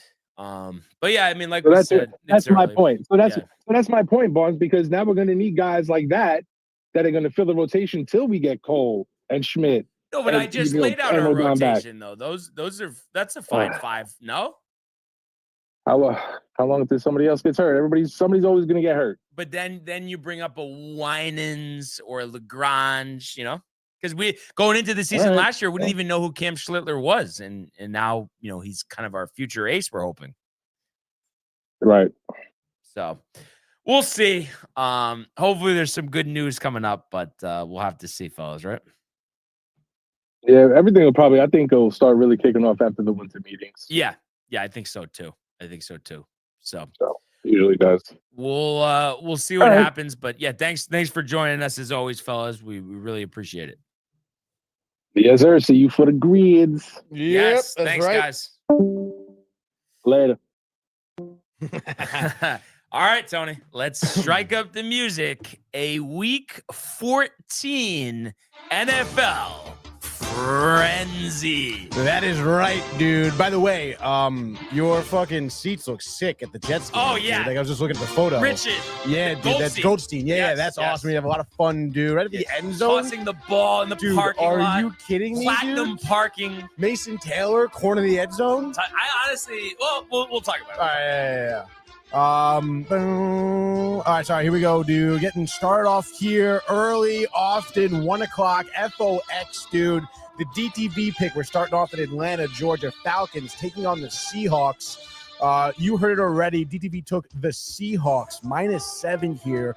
Total is 44.5. Obviously, I mentioned Seattle 5-1 on the road, 9-3 record overall. Pretty solid, coming off that amazing 26-0 win over the Vikings. Darnold didn't have a phenomenal game. Defense, I think there was like 4 interceptions, whatever his name, and it sort of sucks. Falcons dropping 4 of the last 5 games. Only win coming against New Orleans. How's this one coming up? Yeah, I mean, this is just one of those things. Raheem Morris, you just can't take seriously as a head coach. That was a complete botched hire by Arthur Blank. I don't know why you don't fire him right now. Get a head start on the coaching search. I don't think this is close. I think it's a blowout. Give me the Seahawks in the under. I'm going to say 31-9. And I think Kirk Cousins will throw 3 picks, including a pick 6. So maybe a little prop bet on the defensive touchdown. I absolutely love that pick right there. Let's go Seahawks. Darnold, you know it. You also know that the Bills are going to be hosting the Bengals here, also 1 o'clock on Sunday. Bengals come in here plus 5.5. Total is 53.5. Obviously, Chase in the mix. We know about Joe Burrow as well. T. Higgins questionable with that concussion. So that obviously will come into play there. Bills 8-4, also 5-1 at home. Kind of a rocky few weeks here. They lost to Houston, lost to Miami. They are coming off a pretty emphatic win against Pittsburgh, 26-7. I don't know, man. I mean, it's kind of tough. ESPN says it's a 63.1% of the Bills winning. Do you agree? I do agree. I think the Bills win outright, but do not cover. So give me the Bengals plus 5.5 and the over 53.5. I think this is 33-30. Prater from 49 at the horn for the win. Playoff hopes over for Cincinnati as the Bills move to 9-4. Wow, great prediction there. Next game, interesting to see what you're going to say here. We're going to go to Cleveland Browns hosting the Titans. Toilet bowl. Not much to be playing for here, Brian. But nonetheless, Titans plus 4.5 dogs. Over-under is 33.5, possibly the lowest I've seen all season. Browns, good defense, we know that. Titans have lost, 7 in a row, 9 in a row, doesn't really matter. Browns have one win in the last 5 games. The Raiders, are they taking this home matchup? Shades of Army Navy, and we'll see that game next week. But I'm gonna say Browns walk-off field goal 13-10. So it will be the Titans plus 4.5. Browns winning outright, and somehow, some way, under the total of 33.5. Wow, dude. Somehow, some way under that total from one losing streak to the next. Let's see the Commanders, who are looking to avoid the 8-game losing streak. They're going to be visiting the Vikings here in Minnesota. Commanders, because of that losing streak, plus 1.5 here. Total is 42.5. Kind of like no plus money on the money line, which is pretty interesting, though. The Vikings, 1-4 at home. We know about their outing last week I mentioned against Seattle. They're also trying to avoid the 5-game losing streak. I don't know, dude. Also kind of the toilet bowl, I guess you could say. But who's ending their losing streak? Yeah, it is interesting. I guess Daniels is going to be back. So I guess just for that reason, I think it breathes some life into the Commanders. But still, obviously, they are not the team that we saw take the league by storm and go to the NFC Championship game last year. So I think this is an ugly game, but I'll say they win 19-13. And so I would say give me Washington and the under. Washington. Vikings are a mess. Vikings More of are a mess, somehow. dude. Who's You know that they have one more quarterback? win. I don't know how you say his name. Brosmer? Brosmer. Max Yeah, Brosmer. dude. Absolute deer But headlights JJ out there, McCarthy, Brosmer is so bad. JJ McCarthy with his 6 touchdowns and 10 picks and 24 quarterback rating looks like Tom Brady compared to Max Brosmer. That throw on that pick 6 last week, the worst throw I think in NFL history. Literally brutal. What's also brutal, I guess, is the next game coming up, dude. Because we're going to go to MetLife Stadium, which is pretty interesting. We have back-to-back games of teams that really don't matter, I suppose. But it doesn't matter because Brian will be in attendance here for this one. The Jets at 3-9 are going to be hosting the 5-7 Dolphins. I know Dolphins dumpster fire, but the past 5 weeks, actually, they've been looking like they have some signs of life, but not for nothing. So have the Jets a little bit, even though if you don't want them to win games. Coming hot off that Atlanta victory, 27-24. Who's the guy they got from Dallas, right? Who? The receiver. Wait. Not Dallas. Oh, you're talking about Donnie Mitchell, from the Colts. Yeah, yes, yeah. Career high in receiving yards last doing week. good last week. John Mechie's also made an impact. They got him from Philadelphia. Even Taylor's been getting some more targets as well. Throwing the ball down the field. Watch out about that, though. Jets plus 2.5. Over-under is 41.5. Excuse me. What do you got? Yeah, I mean, I think I've taken the Jets once this year. They didn't win. I put on the Jets hat, did the chant with Michael, and this has nothing to do with me going to the game.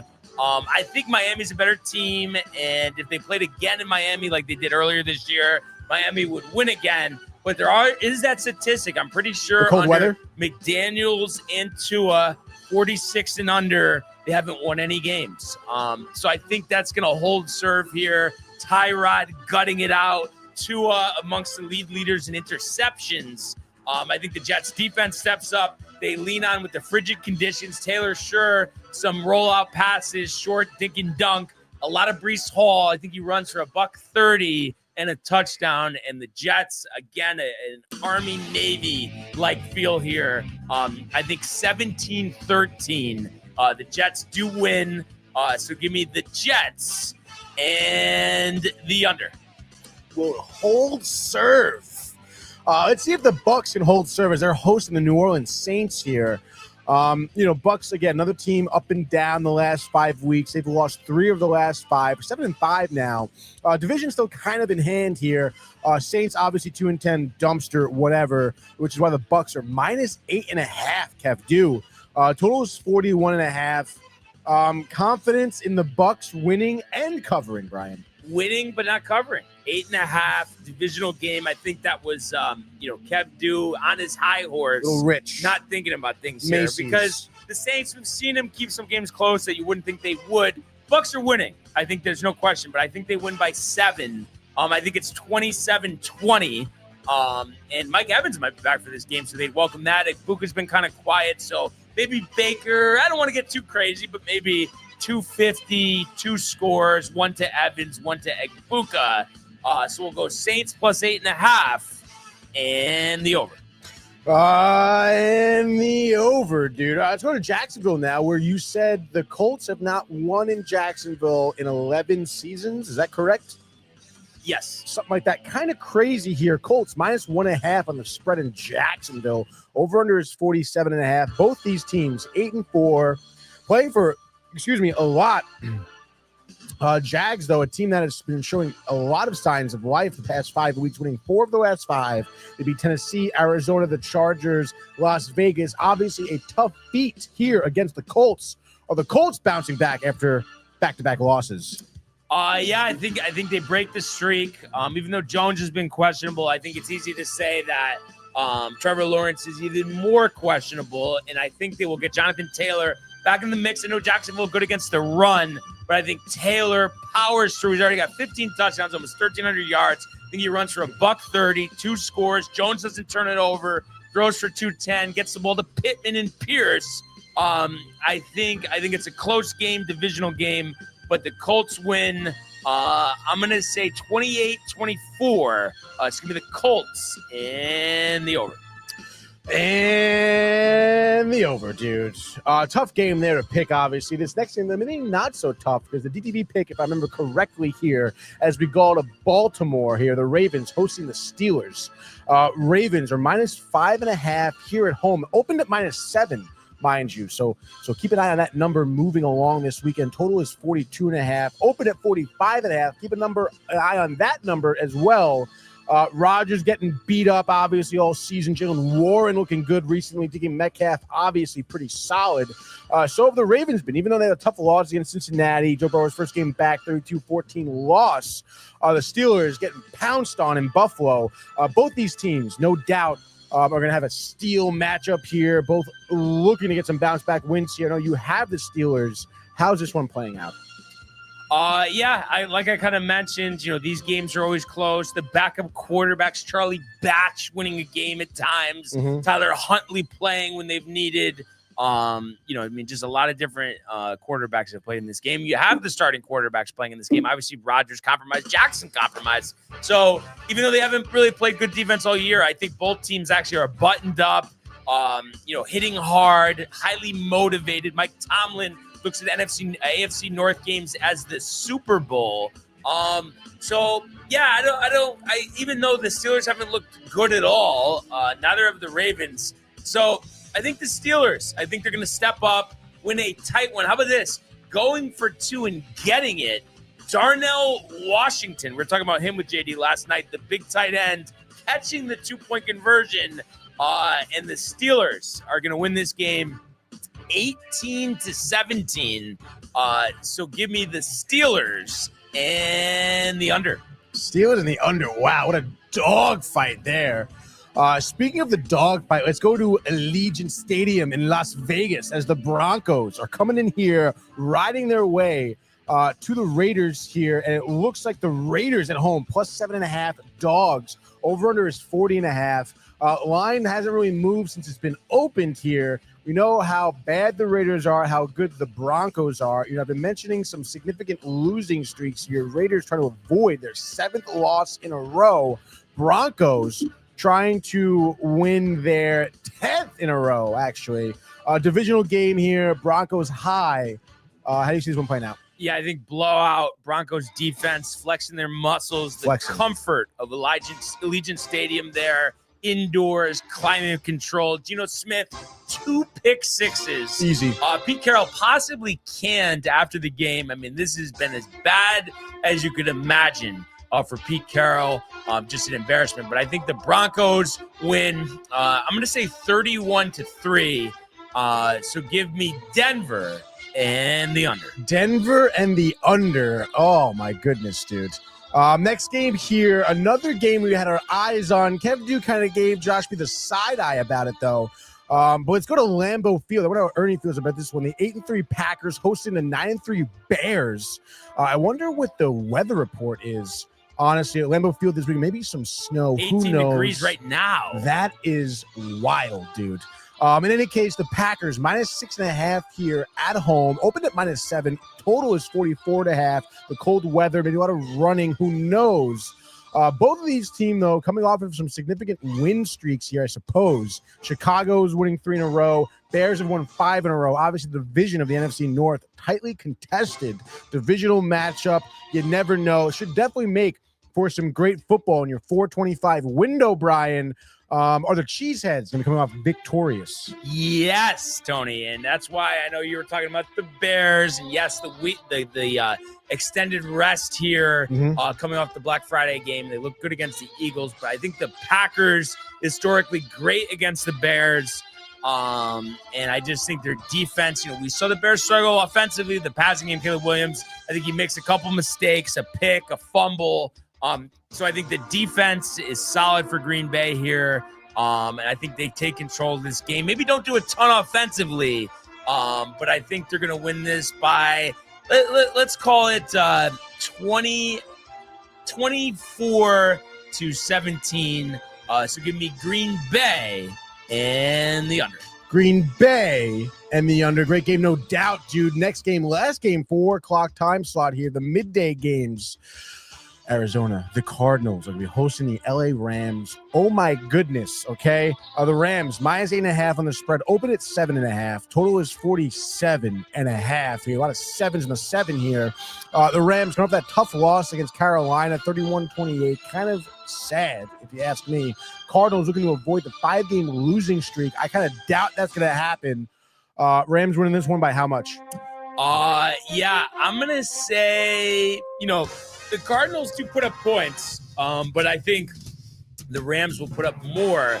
I'm going to say 31-21. So that would be the Rams and the over. I think they bounced back the disappointing last week in Carolina. Bouncing back, Stafford looking good. Give them, the little prop parlay, maybe Stafford 250 in the air. 2 passing touchdowns. Give me Nakua for 8 receptions for 110 yards and score. Rams and the over. Rams and the over. And let's go to our primetime slot now. The TCA pick, which is pretty interesting here. 8:20 p.m. this Sunday, the Texans are going into Arrowhead Stadium. Which is pretty interesting here. I mean, both these teams, you mentioned it, Brian, playing for seemingly their season. You look at both these teams, Texans 7-5, I suppose, working on a 4-game win streak, showing some signs of life here, which is nice. Chiefs, not great. The loss against Dallas last Thanksgiving, right? It was Thanksgiving, right? Kind of tough, dude. 31-28. Thought they could have had that. They're coming off that win in OT against Indianapolis. Seems like the Chiefs are going to want to run, but wait, they're holding at 6-6. Kurt Warner says that CJ Stroud is the key to Chiefs Texans here. Kurt Warner going to get a few drinks before coming on the show. I don't know about that one. Nonetheless, here Chiefs -3.5. Over under is 41.5. Chiefs open, by the way, at -5.5. So clearly people liking the Texans here. What do you got? You already know what I'm going to say. The Chiefs, backs against the wall. Butker, yes. Butker for the win. So technically the Texans +3.5. Obviously, frigid conditions. You hope that field goal is not for too long. Maybe from 39. But yeah, this is going to be a low-scoring game, but 20-17 Kansas City. Butker from 39. Texans +3.5 in the under. And just like that, that is your Week 14 NFL frenzy. Phenomenal. Yeah, stretch run here. Let's go. What did we get in the comments? A bunch here. Let's see. Oh boy. Let's see. McDaniels, I think was right here from Savage. Yeah. Yep. Rumors are too that if McDaniels gets fired, the Jets will hire him as OC because he wants payback on the fish. Could be interesting. I don't know if they're going to fire Engstrom, but if they do, I do like it because I think McDaniel is good at calling plays, but you just wonder, maybe they pulled out this win, reverse that trend, 46 degrees. They end up finishing 8-9, 9-8. Maybe they reconsider. We'll see. Yeah, we will see. And then Chief says only Kev would wait for some snow to come to pick up golf. LOL. And then McDaniels is also friends with Aaron Glenn, apparently. He says Savage. Interesting. That is interesting. Colts are 1-3 since getting Soft Gardner, and Jets are 3-1 without him. And now Sauce Gardner is out for 4 weeks. Daniel Jones has a broken leg and will probably lose every game. Thanks for the first Colts. Wow, dude. Savage holding nothing back, it seems. Living up to his name. Savage. There we go. John Pollock says, let's go Lions. Obviously, big Detroit guy. Says, bye-bye, Cowgirls. We need a third baseman, he says, for the Tigers. Re-sign Tarek Skubal. And then Savage says, the Fish don't do good in the cold. Jets loves that. Beats the Fish 23-13, he says. And then Baker, he says, Mayfield is injured due to his crazy grit, but I think the Aints pull it off.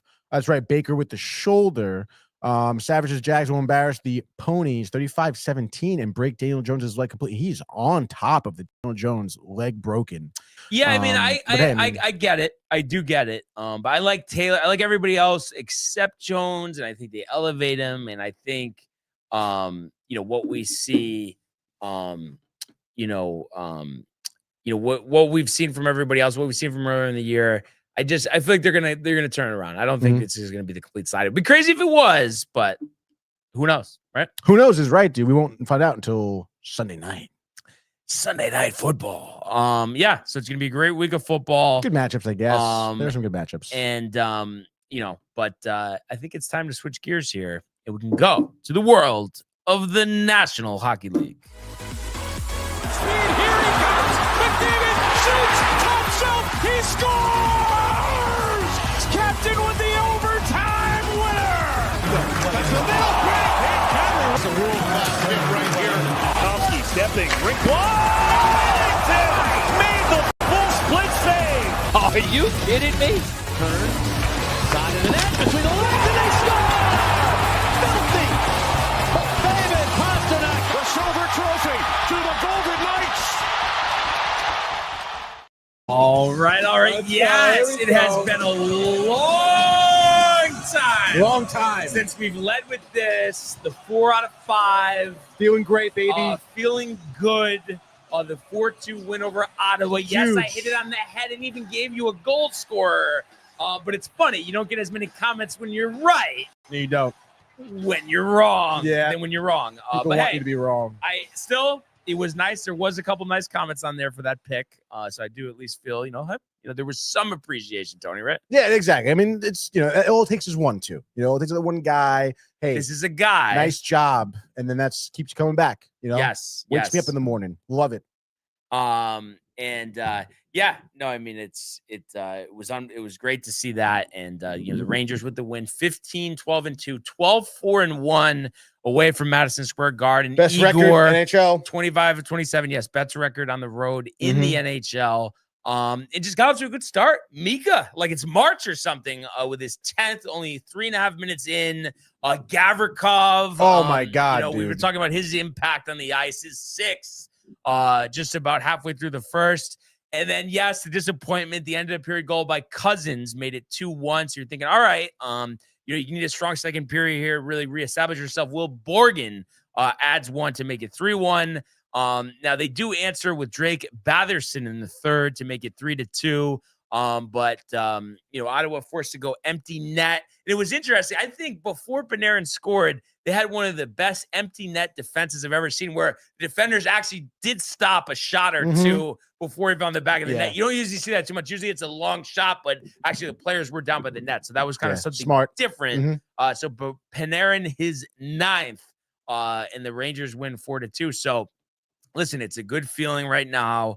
It was a win you needed to have. The schedule isn't really that easy coming up. The standings are tight. Right. But at least it feels like, it feels like, right? I mean, that they found a little something here. Something is working.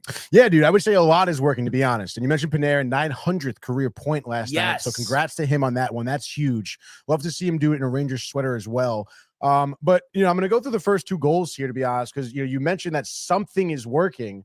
And I want to say that something is like Mike Sullivan finally getting through to some of these guys in terms of just like, I don't know, chemistry, doing what they should be doing, understanding where they should be on the ice. And this actually kind of goes back a little bit to what Mike Sullivan was saying at the beginning of the year. And I think also Vinny T at the beginning of the season too. You know, there's the fact of like some new players, some new schemes, new coach is going to take some time. Even JT Miller was, I think, saying this. Almost everyone was saying this. Just take some time for the boys to understand where everyone is on the ice at all times, to get that chemistry going. And honestly, I think this first goal, both goals, honestly, are indicative of that they are developing that type of chemistry on the ice and feel for it. Because right now, looking at your screen, this is the first goal, Mika's goal, and it starts with a great, I don't know about great is the word, but I'm not sure if you use great. Sure, defensive play here by Artemi Panarin, actually. You're going to see this play. Artemi Panarin. Dude, I don't know who the Rangers PA announcer. Right. Outstanding. Maybe honestly. Jake knows. But right? Yeah, he's real good. Yeah, we should have asked him. Yeah. Just maybe there's like a coalition. They hang out, you know, or something. Mika Zibanejad in on his time of the goal. Sorry, continue. No, it's great, dude. I absolutely love it. Nostalgic. Yes. In any case, here you see Panarin with a good defensive play here, kind of strips this puck and a little kerfuffle, little I guess physicality here on the boards. Puck ends up kind of, you know, I guess falling here. Panarin sees that, and look at this backhand, just little bang right here to, I think that's Mika, who, by the way, like, again, chemistry, understanding where they are on the ice here. Mika doesn't really do anything with this puck. If anything, he just kind of like tips it along to Miller, if that. Miller grabs it. Panarin's like, all right, you're going to take the wing. I'll go center here. And right here, Miller, this is a phenomenal move by JT Miller, okay? Because he sees the 2-on-1 here. He kind of has the defenseman a little bit beat, knows that. I head up right to the goaltender. You're seeing the field of view here. He fakes the shot, goes for the pass, baby. And look at that point. You know, puck's coming Mika's way. Goalie way out of position, was getting ready to go down the butterfly for Miller's shot. There's the pass, and he knows he's absolutely screwed. Bangs that one home. Glove is going nowhere near that puck. And we'll see it again in the slow-mo replay right here. The headsy, look at that. Again, you'll see it. Head was up, eyes up, looking for the shot. Nah, man. Goes for the pass. Absolute textbook play between Mika and JT, obviously. And then I guess we'll go to the second goal while we're here. Just real quick, because, again, super, super nice. I guess that's the Gavrikov goal here. We'll go to the replay angle. Noah Laba just absolutely making his presence known here. Whoever this defender is for Ottawa gets absolutely undressed. Laba comes in, obviously tough play, maybe a little bit of a suicide pass here. Hands it down to himself, but Laba comes in, just torches the boy, okay? Steals the puck, dude, takes it up the right wing. And you're going to see Laba get contested again, but absolutely bodies Kachuk here. Says, get off of me, make some time and space for himself. And we're going to go around the horn here. It's Laba around here to JT Miller. JT moves the puck quick. Off to Braden Schneider at the point, who works at the Gavrikov, time, space, and just on a fucking dime, dude.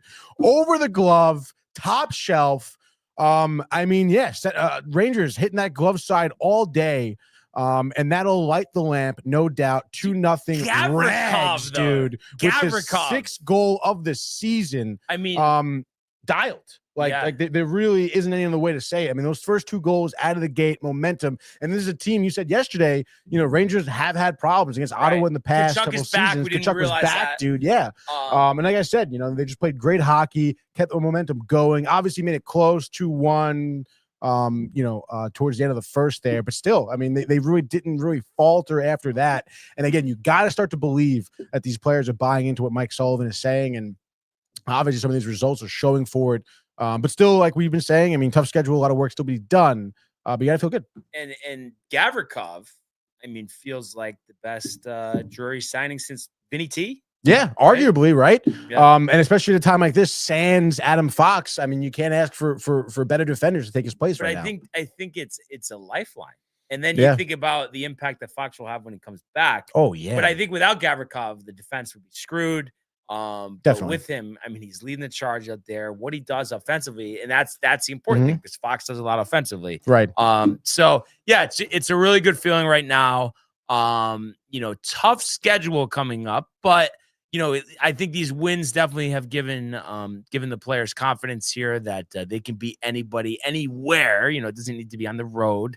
And 2 home games, Saturday, Sunday, Colorado and Vegas, 12:30 tomorrow. Interesting with that start time. Maybe the Rangers had the advantage too, because of like the body clock situation. I know they just were at UBS last night, so maybe they're a little accustomed to it. But that would be something if Colorado goes 0-for-2, the Midtown beatdown, Broadway beatdown, whatever you want to call it. Yeah. But that would be awesome. So yeah, Saturday at 12:30 and then Sunday so at 7. So it's going to be interesting to see, and then off till Chicago on Wednesday, which will be another good one. National game on TNT. Maybe Kenny will take the national call on that one. But what they do in net, because Quick is injured. I think Martin is up right now. He hasn't made an appearance. They sent Garan back down, so I guess it's going to be Martin. You would think so. And I don't know what the better spot for him is. I guess Vegas, right? I mean, I don't know. It's interesting. I mean, or maybe they'll go Colorado because Igor started a bunch in a row, including a back-to-back. I guess. I mean, I don't know. It's tough because obviously they have today off and everything. So, but right. I mean, I think they would want to give Igor a time off now rather than another game in a row. This way he gets another day off before they play Vegas. I don't know. Yeah, I don't know. I mean, I almost kind of feel like I would start him against Colorado because it's a harder opponent. It's a harder opponent. Even though Vegas is good, I kind of like my chances of just scoring a lot against Vegas on Sunday, and then you give him an extra day off. Chicago should not be trifled with. They'll be overlooking Chicago, like, oh, it doesn't really matter. And then Igor will be better then. And then the Bell after. Center, like, take it easy. Yeah. St. Louis. Yeah. So I don't know. I kind of like that, but we'll see what happens. But at least it's a renewed sense of optimism. Yeah, I would say so. Again, I mean, it just, again, I know it's like there's a lot to be, a lot of hockey left to be played. As Savage has been saying, the Metropolitan Division is very tight right now. But that works in your favor. I mean, it seems that the Rangers are going to go on a little bit of a heater. And like I said, it's just, some of these plays they're making. I mean, those first 2 goals, the amount of the passing that they've been executing on an absolute rope. You mentioned Gavrikov. That wrister was just phenomenal. I mean, these guys are really starting to play up with each other, so it's just, the first, I don't know, 15 games, 20 games, you just we're not seeing that at all. It would have been like losing the puck along the boards, turning it over, and then all of a sudden odd man rush the other way. And it's just like, we're not seeing that anymore. Igor only facing 27 shots, right? It was, that's great. Solid defense there. So it just seems that there's a lot of good happening here, and hopefully that does translate well back at the Garden and for these next games. So yeah, dude, like you said, renewed sense of optimism. Yeah. And a sweep this weekend. Rangers in the over hitting would be very, very sweet. And what do we have for the picks? Last night, I believe you gained a game. Again? Again. You went 4-2. Rangers in the over hit, Islanders in the under 1-1, Tampa in the over. You also went 1-1 with that. I fucking fizzed out, took Florida in the over. Bad. Florida. Now they're dead. They're dead. Take him in the back and shoot it. Shoot him. Like, shoot it, dude. Mr. Wonderful says. Yeah, dude. They take him out back. Shoot the dog. Put him out of its misery. And I think the law enforcement is at the door. Sorry about that, Sandy. Oh, my God, dude. But then Boston, the under 1-1. Boston, watch out. At home again, dude, by the way. Vegas fading the Bruins at TD Garden. I really can't believe they won pretty emphatically. I think it was 6-2 or something last night. Yeah, there you go. And then Edmonton and the over hit. McDavid, did McDavid have a hat trick last night? Wow, I didn't look. He at least had a goal. I know that. He was due for some goal score. They won. So I'm now at 77-55. You were at 69. Hat trick, 63. By the way, 4 points. It was the hat trick. 4 points, 3 goals, and an assist.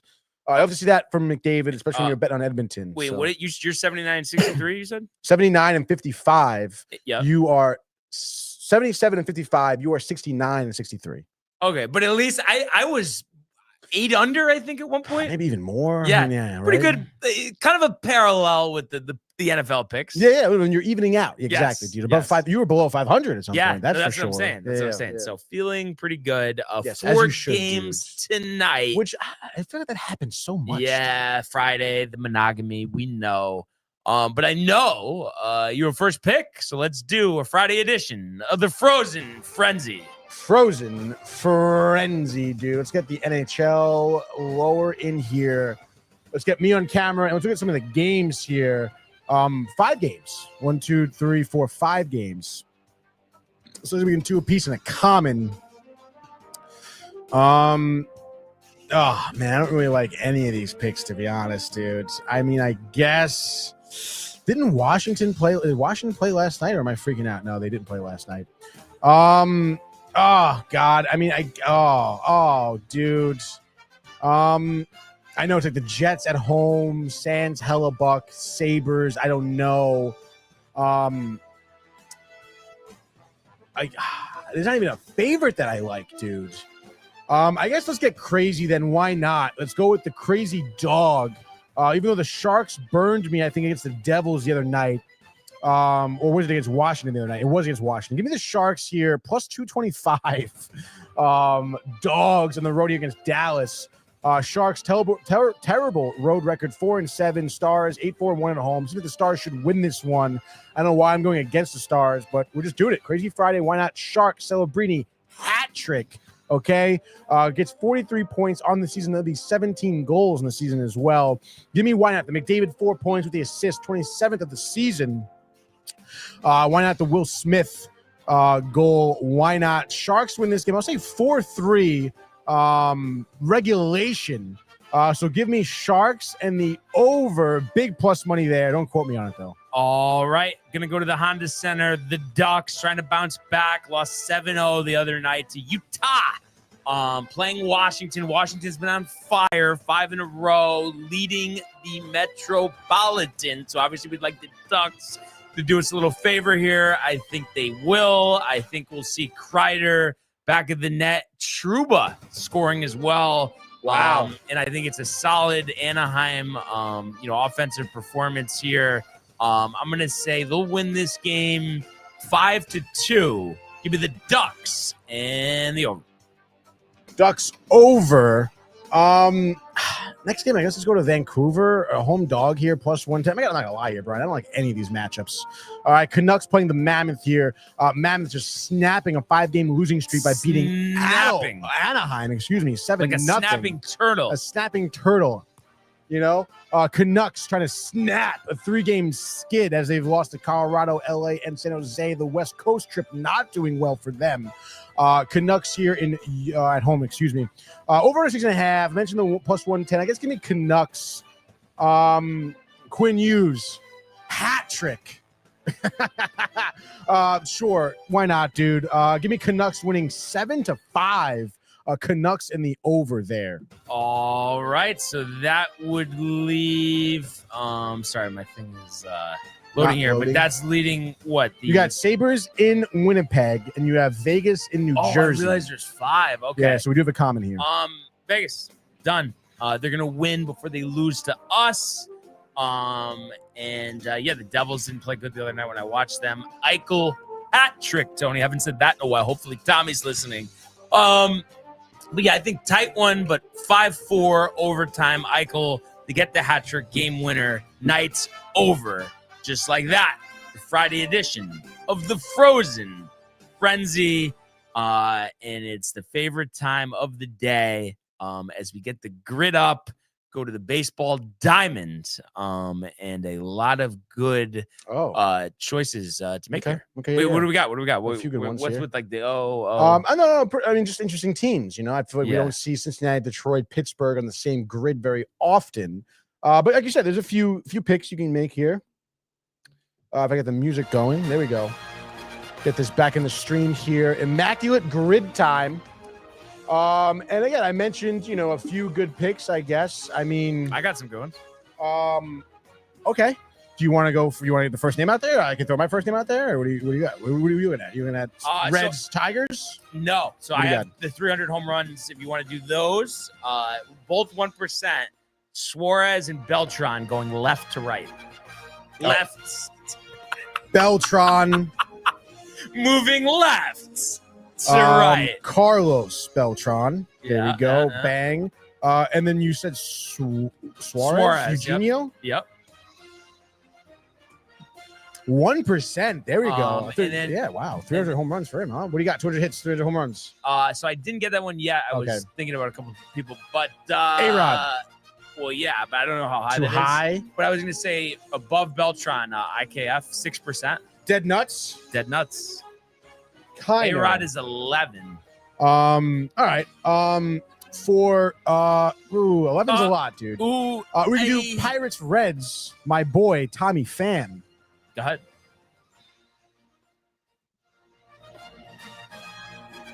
Not Tommy John, but Tommy Pham. 3% for Pham. Kind of higher than I thought. That's all right, though.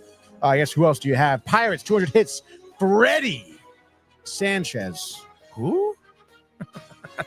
Exactly, dude. I guess we're going to go Freddie Sanchez. Kind of crazy. I don't even know who he is. So how can I even say yes or no? There's only one Freddie Sanchez. I can't believe I don't know who that is. 4% for Freddie. Who had that, Josh? He's from Hollywood, California. That is a Josh B pick at its finest here. Looks like There we go. he debuted at 24.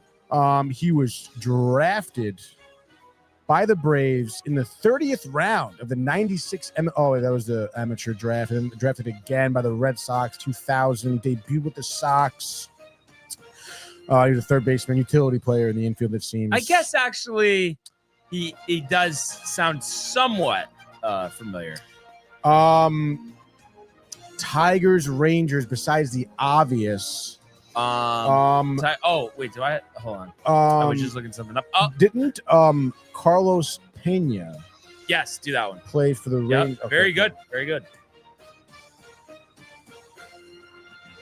Or I mean, I guess. Do you think he has? It doesn't really matter. Yeah, go I on. guess. Hits in the season for Nice. Detroit. I don't know if he had 200. Alan Trammell is 8%. If you want to just do that. All right, yeah, let's do that. 8%. So the 300 home runs with the 200 hits in a season.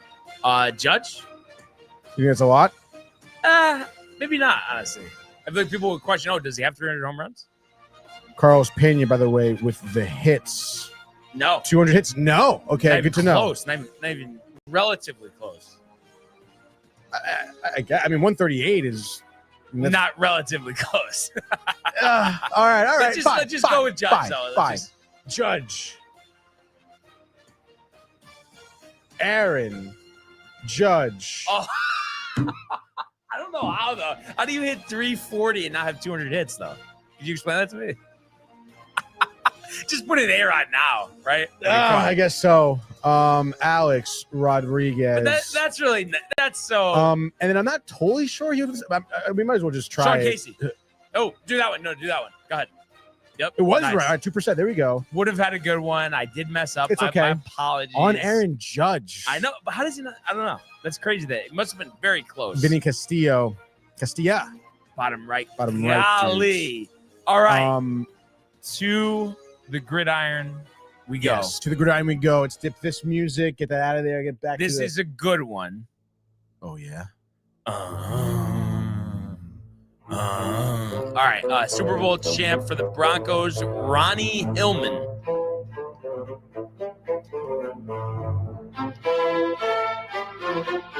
.4, baby. There we go. And then Super Bowl champ for the Steelers, Alan Faneca.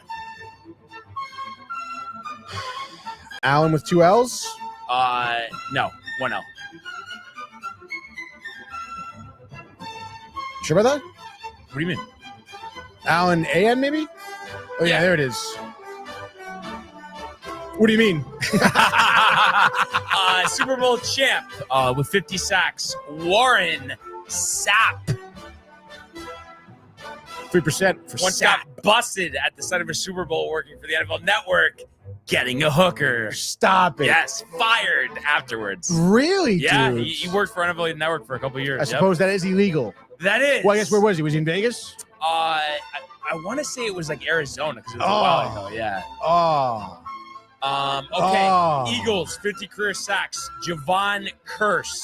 Oh. But had you? Oh. Isn't Curse spelled like a fucking asshole? Kearse.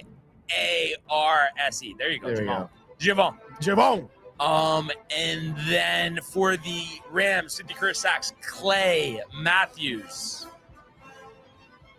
Whoa. 2019, Clay Matthews. Yes. A lot more Clay Matthews than I thought. Okay. And then for the Broncos and the Eagles, Dominic Rodgers-Cromartie.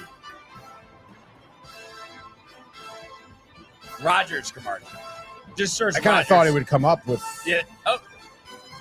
I think it's Rodgers, Mark. What the fuck is going on here?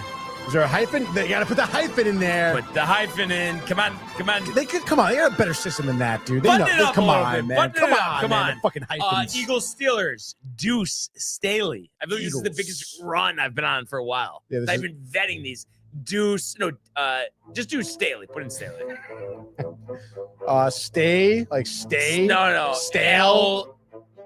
There you Deuce. go. There you go. D-U-C-E. There you go. Dunce. Okay, the Rams, and okay, we're kind of getting to that point here, but I know I could gut this one out. I don't think Batch was on the Steelers. Thinking about different running backs, tight ends, and also the Broncos and the Rams. Von Miller's the obvious one. That'll be too high. Just trying to think about this. Other guys. Where's Chief when you need him, Honestly. Dead Nuts, Tommy Maddox. Thank you, Josh. And then Wow. Jay Bird saying Barnes knows ball. That's right, baby. Dead nuts. Tommy. Former Maddox. Steeler. 1%. Oh, and then I gotta check this. I do have one, but I feel like it's too high. Yeah, 34%. For Josh B back in them Rams. 90s. Josh B's living in the 90s. In the 90s. Okay, Rams, Steelers, other quarterbacks. Not Mason Rudolph, not Baker, kickers, not Sweezum. I guess, Jerome Bettis is probably going to be too high, I would imagine. I guess if you want to see if there's, look it up, I guess, right? Oh, okay, yeah.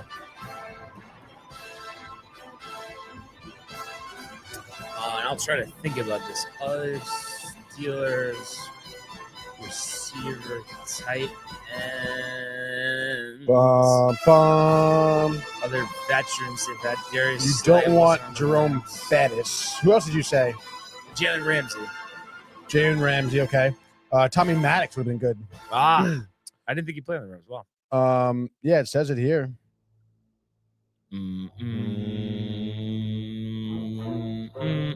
I don't think Willie dude. Parker, no.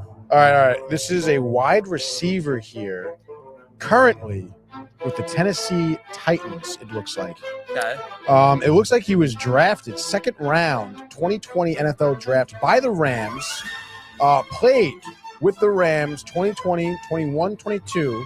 In 23, he started with the Rams, traded to Atlanta, then in 24, played for Pittsburgh, now resides in Tennessee.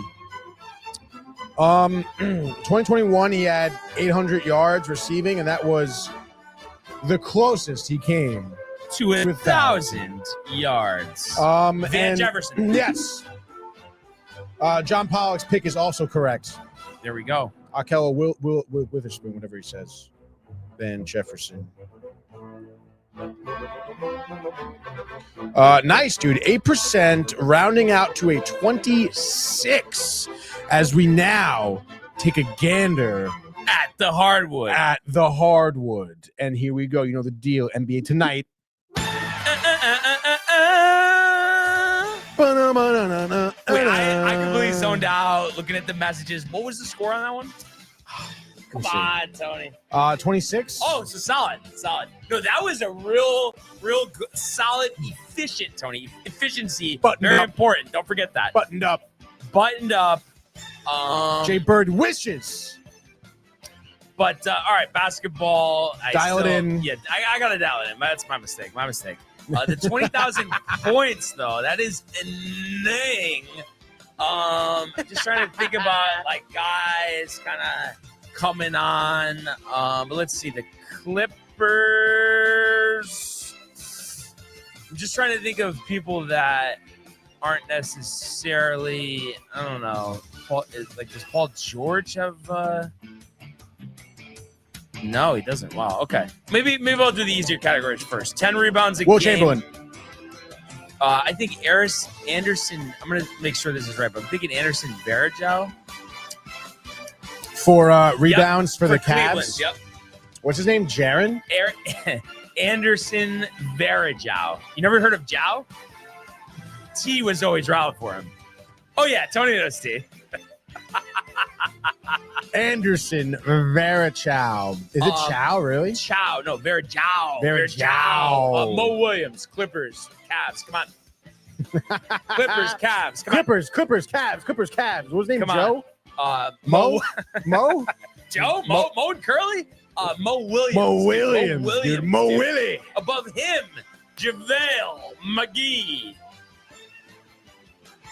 And I think I have percent for JaVale. Another. Okay, no, I guess I don't have another one. Okay, the Warriors. I feel like Latrell Sprewell was on the Warriors. No, am I missing something? Yes, he was. Former Knick Latrell Sprewell, right 20,000? there. Matt. Right there. T-Wolves. What's his name? Latrell? Yeah. Who's that, dude? Spearwell. Spearwell, dude. Spreewell. Latrell Sprewell. Wow, from Wisconsin. Okay, there we go. A big cheesehead, maybe. A big cheesehead. Dead nuts. Okay. Let's think about this for a second. Coach Choker? Coach Choker. Oh, yes, Sprewell. Yes. Choked his coach out? Yes, he did. Well, who was the coach? The coach was Carlissimo. Carlissimo. Who's been on ESPN? I don't know. PJ, I don't know if you're familiar. Coached the Nets for a little bit. Maybe I saw his face, maybe. What did he do? Did he fight him up or? I don't know. You'd have to look at like the official. Oh, this poor guy? Yeah. Oh my God. It was like just an old man. Yeah. Was this like back in the day or is this like? This was a long time ago. Yes. It was a long time ago? Yeah. Damn. This guy seems like a nice guy. I think I need to just check one thing here. Oh, there we go. Yahoo Sports Did it say reflects. what the reason was? This was 15 years ago as of 2013. So we're looking at 98 right now. Good year. 98? Yeah. I guess. Oh, it says December of 97. Wow, dude. Continues to fascinate. Right about the incident, whatever, dude. Walked away from the game after regrettably declining contract with Minnesota T-Wolves 05. Rarely gives interview to the altercation. So many people around. It was a practice. Things happen at practice. They were at the court, I guess. He was surprised. I don't know. I'm not sure exactly what it was, but something set him off. And that's just the way he reacted, and the rest is history. I think people don't know basketball. That's the only thing they know. Like if someone says Spree's name or someone says my name and say, oh, those two guys, I know that from the New York area. Say my name, probably Seton Hall, West Coast. People rate to Golden State or Portland. Kind of a weird way this interview went, and I guess, but this is Yahoo Sports. Wait, I don't get. So the this and that. What is the reason? Basically, it seemed like it was an unprovoked attack during So practice. he just didn't like him and was just Probably tight that not, day and was like, dude. I'm gonna fucking choke him out. Yeah. Who knows? Yeah. Josh gave us Robert Parrish for Golden State, but how about this? Chris Paul, 3%. Chris Paul for Golden State Yes. and the points. Yeah. Golden State with the points. Chris Paul, dude. Final year this year, right? Hey, he's a free agent since And he released him. currently plays for nobody. Would you look at that? Okay. He says at K points. What? I don't know. I don't know what he means, honestly. So somebody with a lot of rebounds, a Clippers lot of points. I don't know. points. Maybe he meant 20K. 20K points. Maybe he said. That could be what he means. Yeah, I think so. I think that's what he meant. So we're getting down to the nitty gritty here. I'm thinking. Let me just make sure on this. Yes. For the bottom right, David Robinson. Oh, and I know Josh knows this. Probably John Pollock as well. The Admiral, David Robinson. You didn't know they called him the Admiral, did you? No. It was in the military. That's why. Actually? Yeah. Oh, it's the Navy Academy. There you go. You don't usually see that in the NBA, right? You don't normally see that, dude. All right. What do we got? Wait, so he was first overall pick out of the Naval Academy? That'll never, ever happen again. So he never served. Wait, but I don't know. Maybe he did some like stuff. I don't know. Wait, just actually go down. So he's drafted in 87. Go down. Did he his first year in 87? No. See, 89. have Oh, your military service. There Only you 2 go. years, though. Kind of fishy. Buttoned up, Yep. military. Buttoned up. All right, what do we got here? Timberwolves and Clippers. Dude, what is my 3? So, what am I missing here? Oh, that I just did. Okay, I did go. Oh, but Timberwolves Clippers. Well, I apologize. Right, I'm just all over the place. I feel like. That's okay. Timberwolves Clippers though, because Kevin Love didn't play for the Clippers, right? I don't know. Did he? I don't think he did. No. But what do I know? Let's see. Other guys. I don't think Darren Collison did either. And also, I don't know why the 20,000 points. Blake Griffin doesn't have it. I mean, Kawhi probably does, or even does he because he's barely played. Paul George didn't. Kawhi. I'm trying to think about the other guys at the Clippers. Oh, Barrett. I don't think Baron Davis has it either. Right. Right. Right. No, he did. Why am I even searching that? Let's see. Kawhi doesn't have it either. So that is a very, very tricky one. Mm-hmm. You know what I'm saying, dude? You want me to look it up? I'm trying to think. Well, I guess start with the Clippers and the Timberwolves. I feel like I gotta get that one. Yeah, Clippers, T-Wolves. Let's look at that.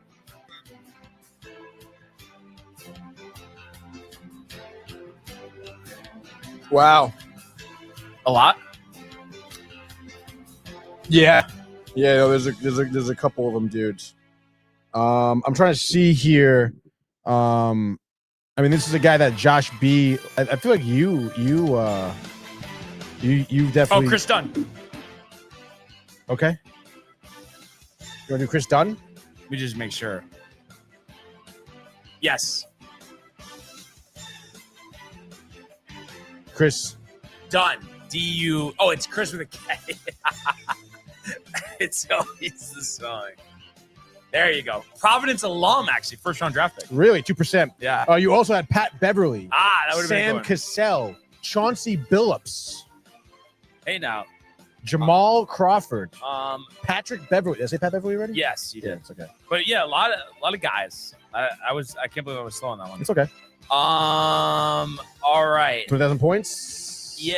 Well, in the rebounds, I feel like I had another one. But actually, no. Look up the points. Look at the points. Let me know if there's somebody I'm missing. I mean, these are always tough to look at. Clippers, 20,000 points. God, dudes.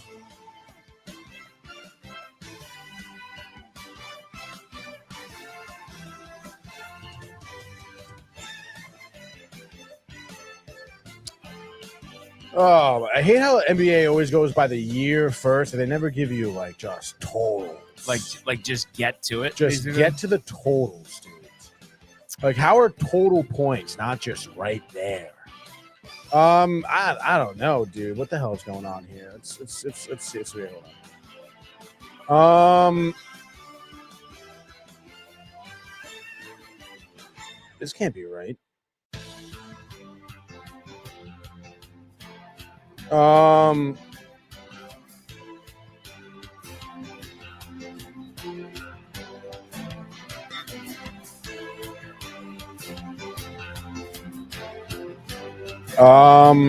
People who play on the Clippers with 20,000 career points. I click on that. It brings me to Stat Muse. 10 rebounds, Minnesota. Al Jefferson. Thank God. Al Jefferson. 5% for Al. This guy doesn't have 20,000 career points. Why is it telling me he does? Yeah, no, it's like almost you're better off just kind of looking at like previous rosters, and then like you kind of say, oh, well, I guess you could go. Let me see how high this is. I mean, Harden's 35%. Just trying to think if there's any help from anybody in the comments. No, because it's a tough one. That's why. Harden, Jimmy, Redick, no. Elton Brand, Clippers. players who have 20,000 career points. Like, I don't understand how.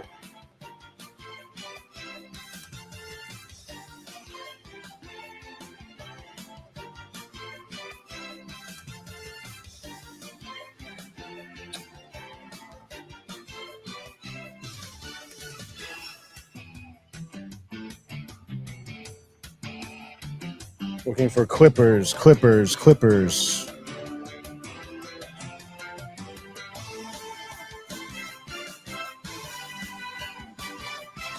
Harden, you mentioned. Like just looking at like old teams. All right, LA Clippers, small forward. He has it.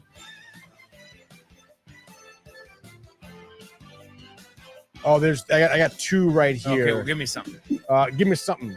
I don't know. Like, I'll go with the one that I mean, obviously I recognize the name. The guy is a fucking dynamite player, possibly Hall of Famer. I don't even know. He's in the Hall of Fame. Drafted first round, third pick overall, 1982 by the Utah Jazz. Okay, he's a small forward. I guess it looks like he was drafted by the Jazz in 82, made his debut in 82 for Atlanta, which is interesting. Played from 82 Oscar Robinson? No, to Dominique 93. Wilkins? Yeah, do that. You want to do that? Oh, but he did play for them. He played games for the Clippers. Yeah, it says it here. LA Clippers, 93, 94. Okay, good. Dominique, I think with a Q. Wilkins. There we go. We get 52. 5% there with him. I'm not going to lie, just because that one felt like it took long just because we were turbo on the other ones. I forgot we still got to do the hockey. I know, kind of crazy, dude. Tommy, where are you? Russell Westbrook also would have been acceptable. I should have thought about that. I shoulda, you coulda, you woulda, but you didn't. Yeah, we definitely need time for this one. 300 wins as a goalie is kind of tough, dude. Kind of? I would say really tough for a tender, even tougher if you're the Capitals and you're the Flames. Obviously, the Devils, I mean, we're just going to go for it. Martin Brodeur, right? I mean, you got anyone else? Who else I don't know the history of the Devils. That's a problem. Markstrom. Jake Allen is a goalie right now. Backup probably doesn't have 300 wins. 300. Markstrom probably not. 15 years. You think of Wedgwood? No. 15 years. What would he have needed? Because 10 wins a year would be one. Who, Markstrom? I wonder. I kind of doubt it. No. I don't even think Brendan Holtby has 300 wins for the Capitals. So, I don't like, even know who that is. He was their prime goaltender for the early 2000s, mid 2000s. No, but did they have Darcy? Darcy Capitals? Kemper? You think he has 300 wins? Kind of think so, no? Try it. See what happens. No. I don't think he does. So 300 wins is high for a goalie. Dude. Try Holtby for 300 wins. Caps. How do you spell it? It's Holt, Holt, B-Y. The spelling, is it no? Braden. No. That sucks. This almost might have to be a towel. So I'm going to go Holtby here because he played with the Stars. We'll go Martin. We'll go Martin Brodeur. We may have to throw in the towel because 80% for Brodeur. Because we're kind of up against it a little bit. Yeah, I just feel like I have no help here. I have no idea. We can do backup tender for the Jets right now. Eric Comrie. All right. And then I guess we can do Yager here. We could probably do Yager dead nuts. Oh, I got one. And I thought of it myself. I'm so riled. Who do you got? Wings, Flames, Cujo, as Josh P would say. Curtis Joseph. Really? Yes. He does like Cujo. There we go. Started it myself, dude. There we go. How about dead nuts? We can do one of my favorite defenders of all time, Ben Lovejoy. There he is. Vermont native, I think. New Hampshire, maybe New Hampshire native. Went to BC or BU, one of those. Drafted high back in the day. I think he was drafted by Dallas, to be honest, or maybe New Jersey, one of those teams. Played for Anaheim though in the mid 2000s. Won a cup, I think, with them early So, 2000s. I guess I don't know if they had other goalies play for Washington, but in terms of for the franchise, the only one with 300 wins is Ali Kalzig. So just you could do Kolzig. Olaf. No, Yes. Olie. Oh, okay, that's weird. I guess I was wrong. What do you know? All right, and then let's see, Flames. Daniel Sprong, maybe. I'm just gonna take a flyer here. I got nothing else on Caps. Fucking No, so for the Red Wings. you could do Well, don't tell me. for the wins for the Flames. Oh, what do you got? What do you have for this one? Mike. Actually, no. Mika Kiprosov. Okay, Mika with 2 Ks.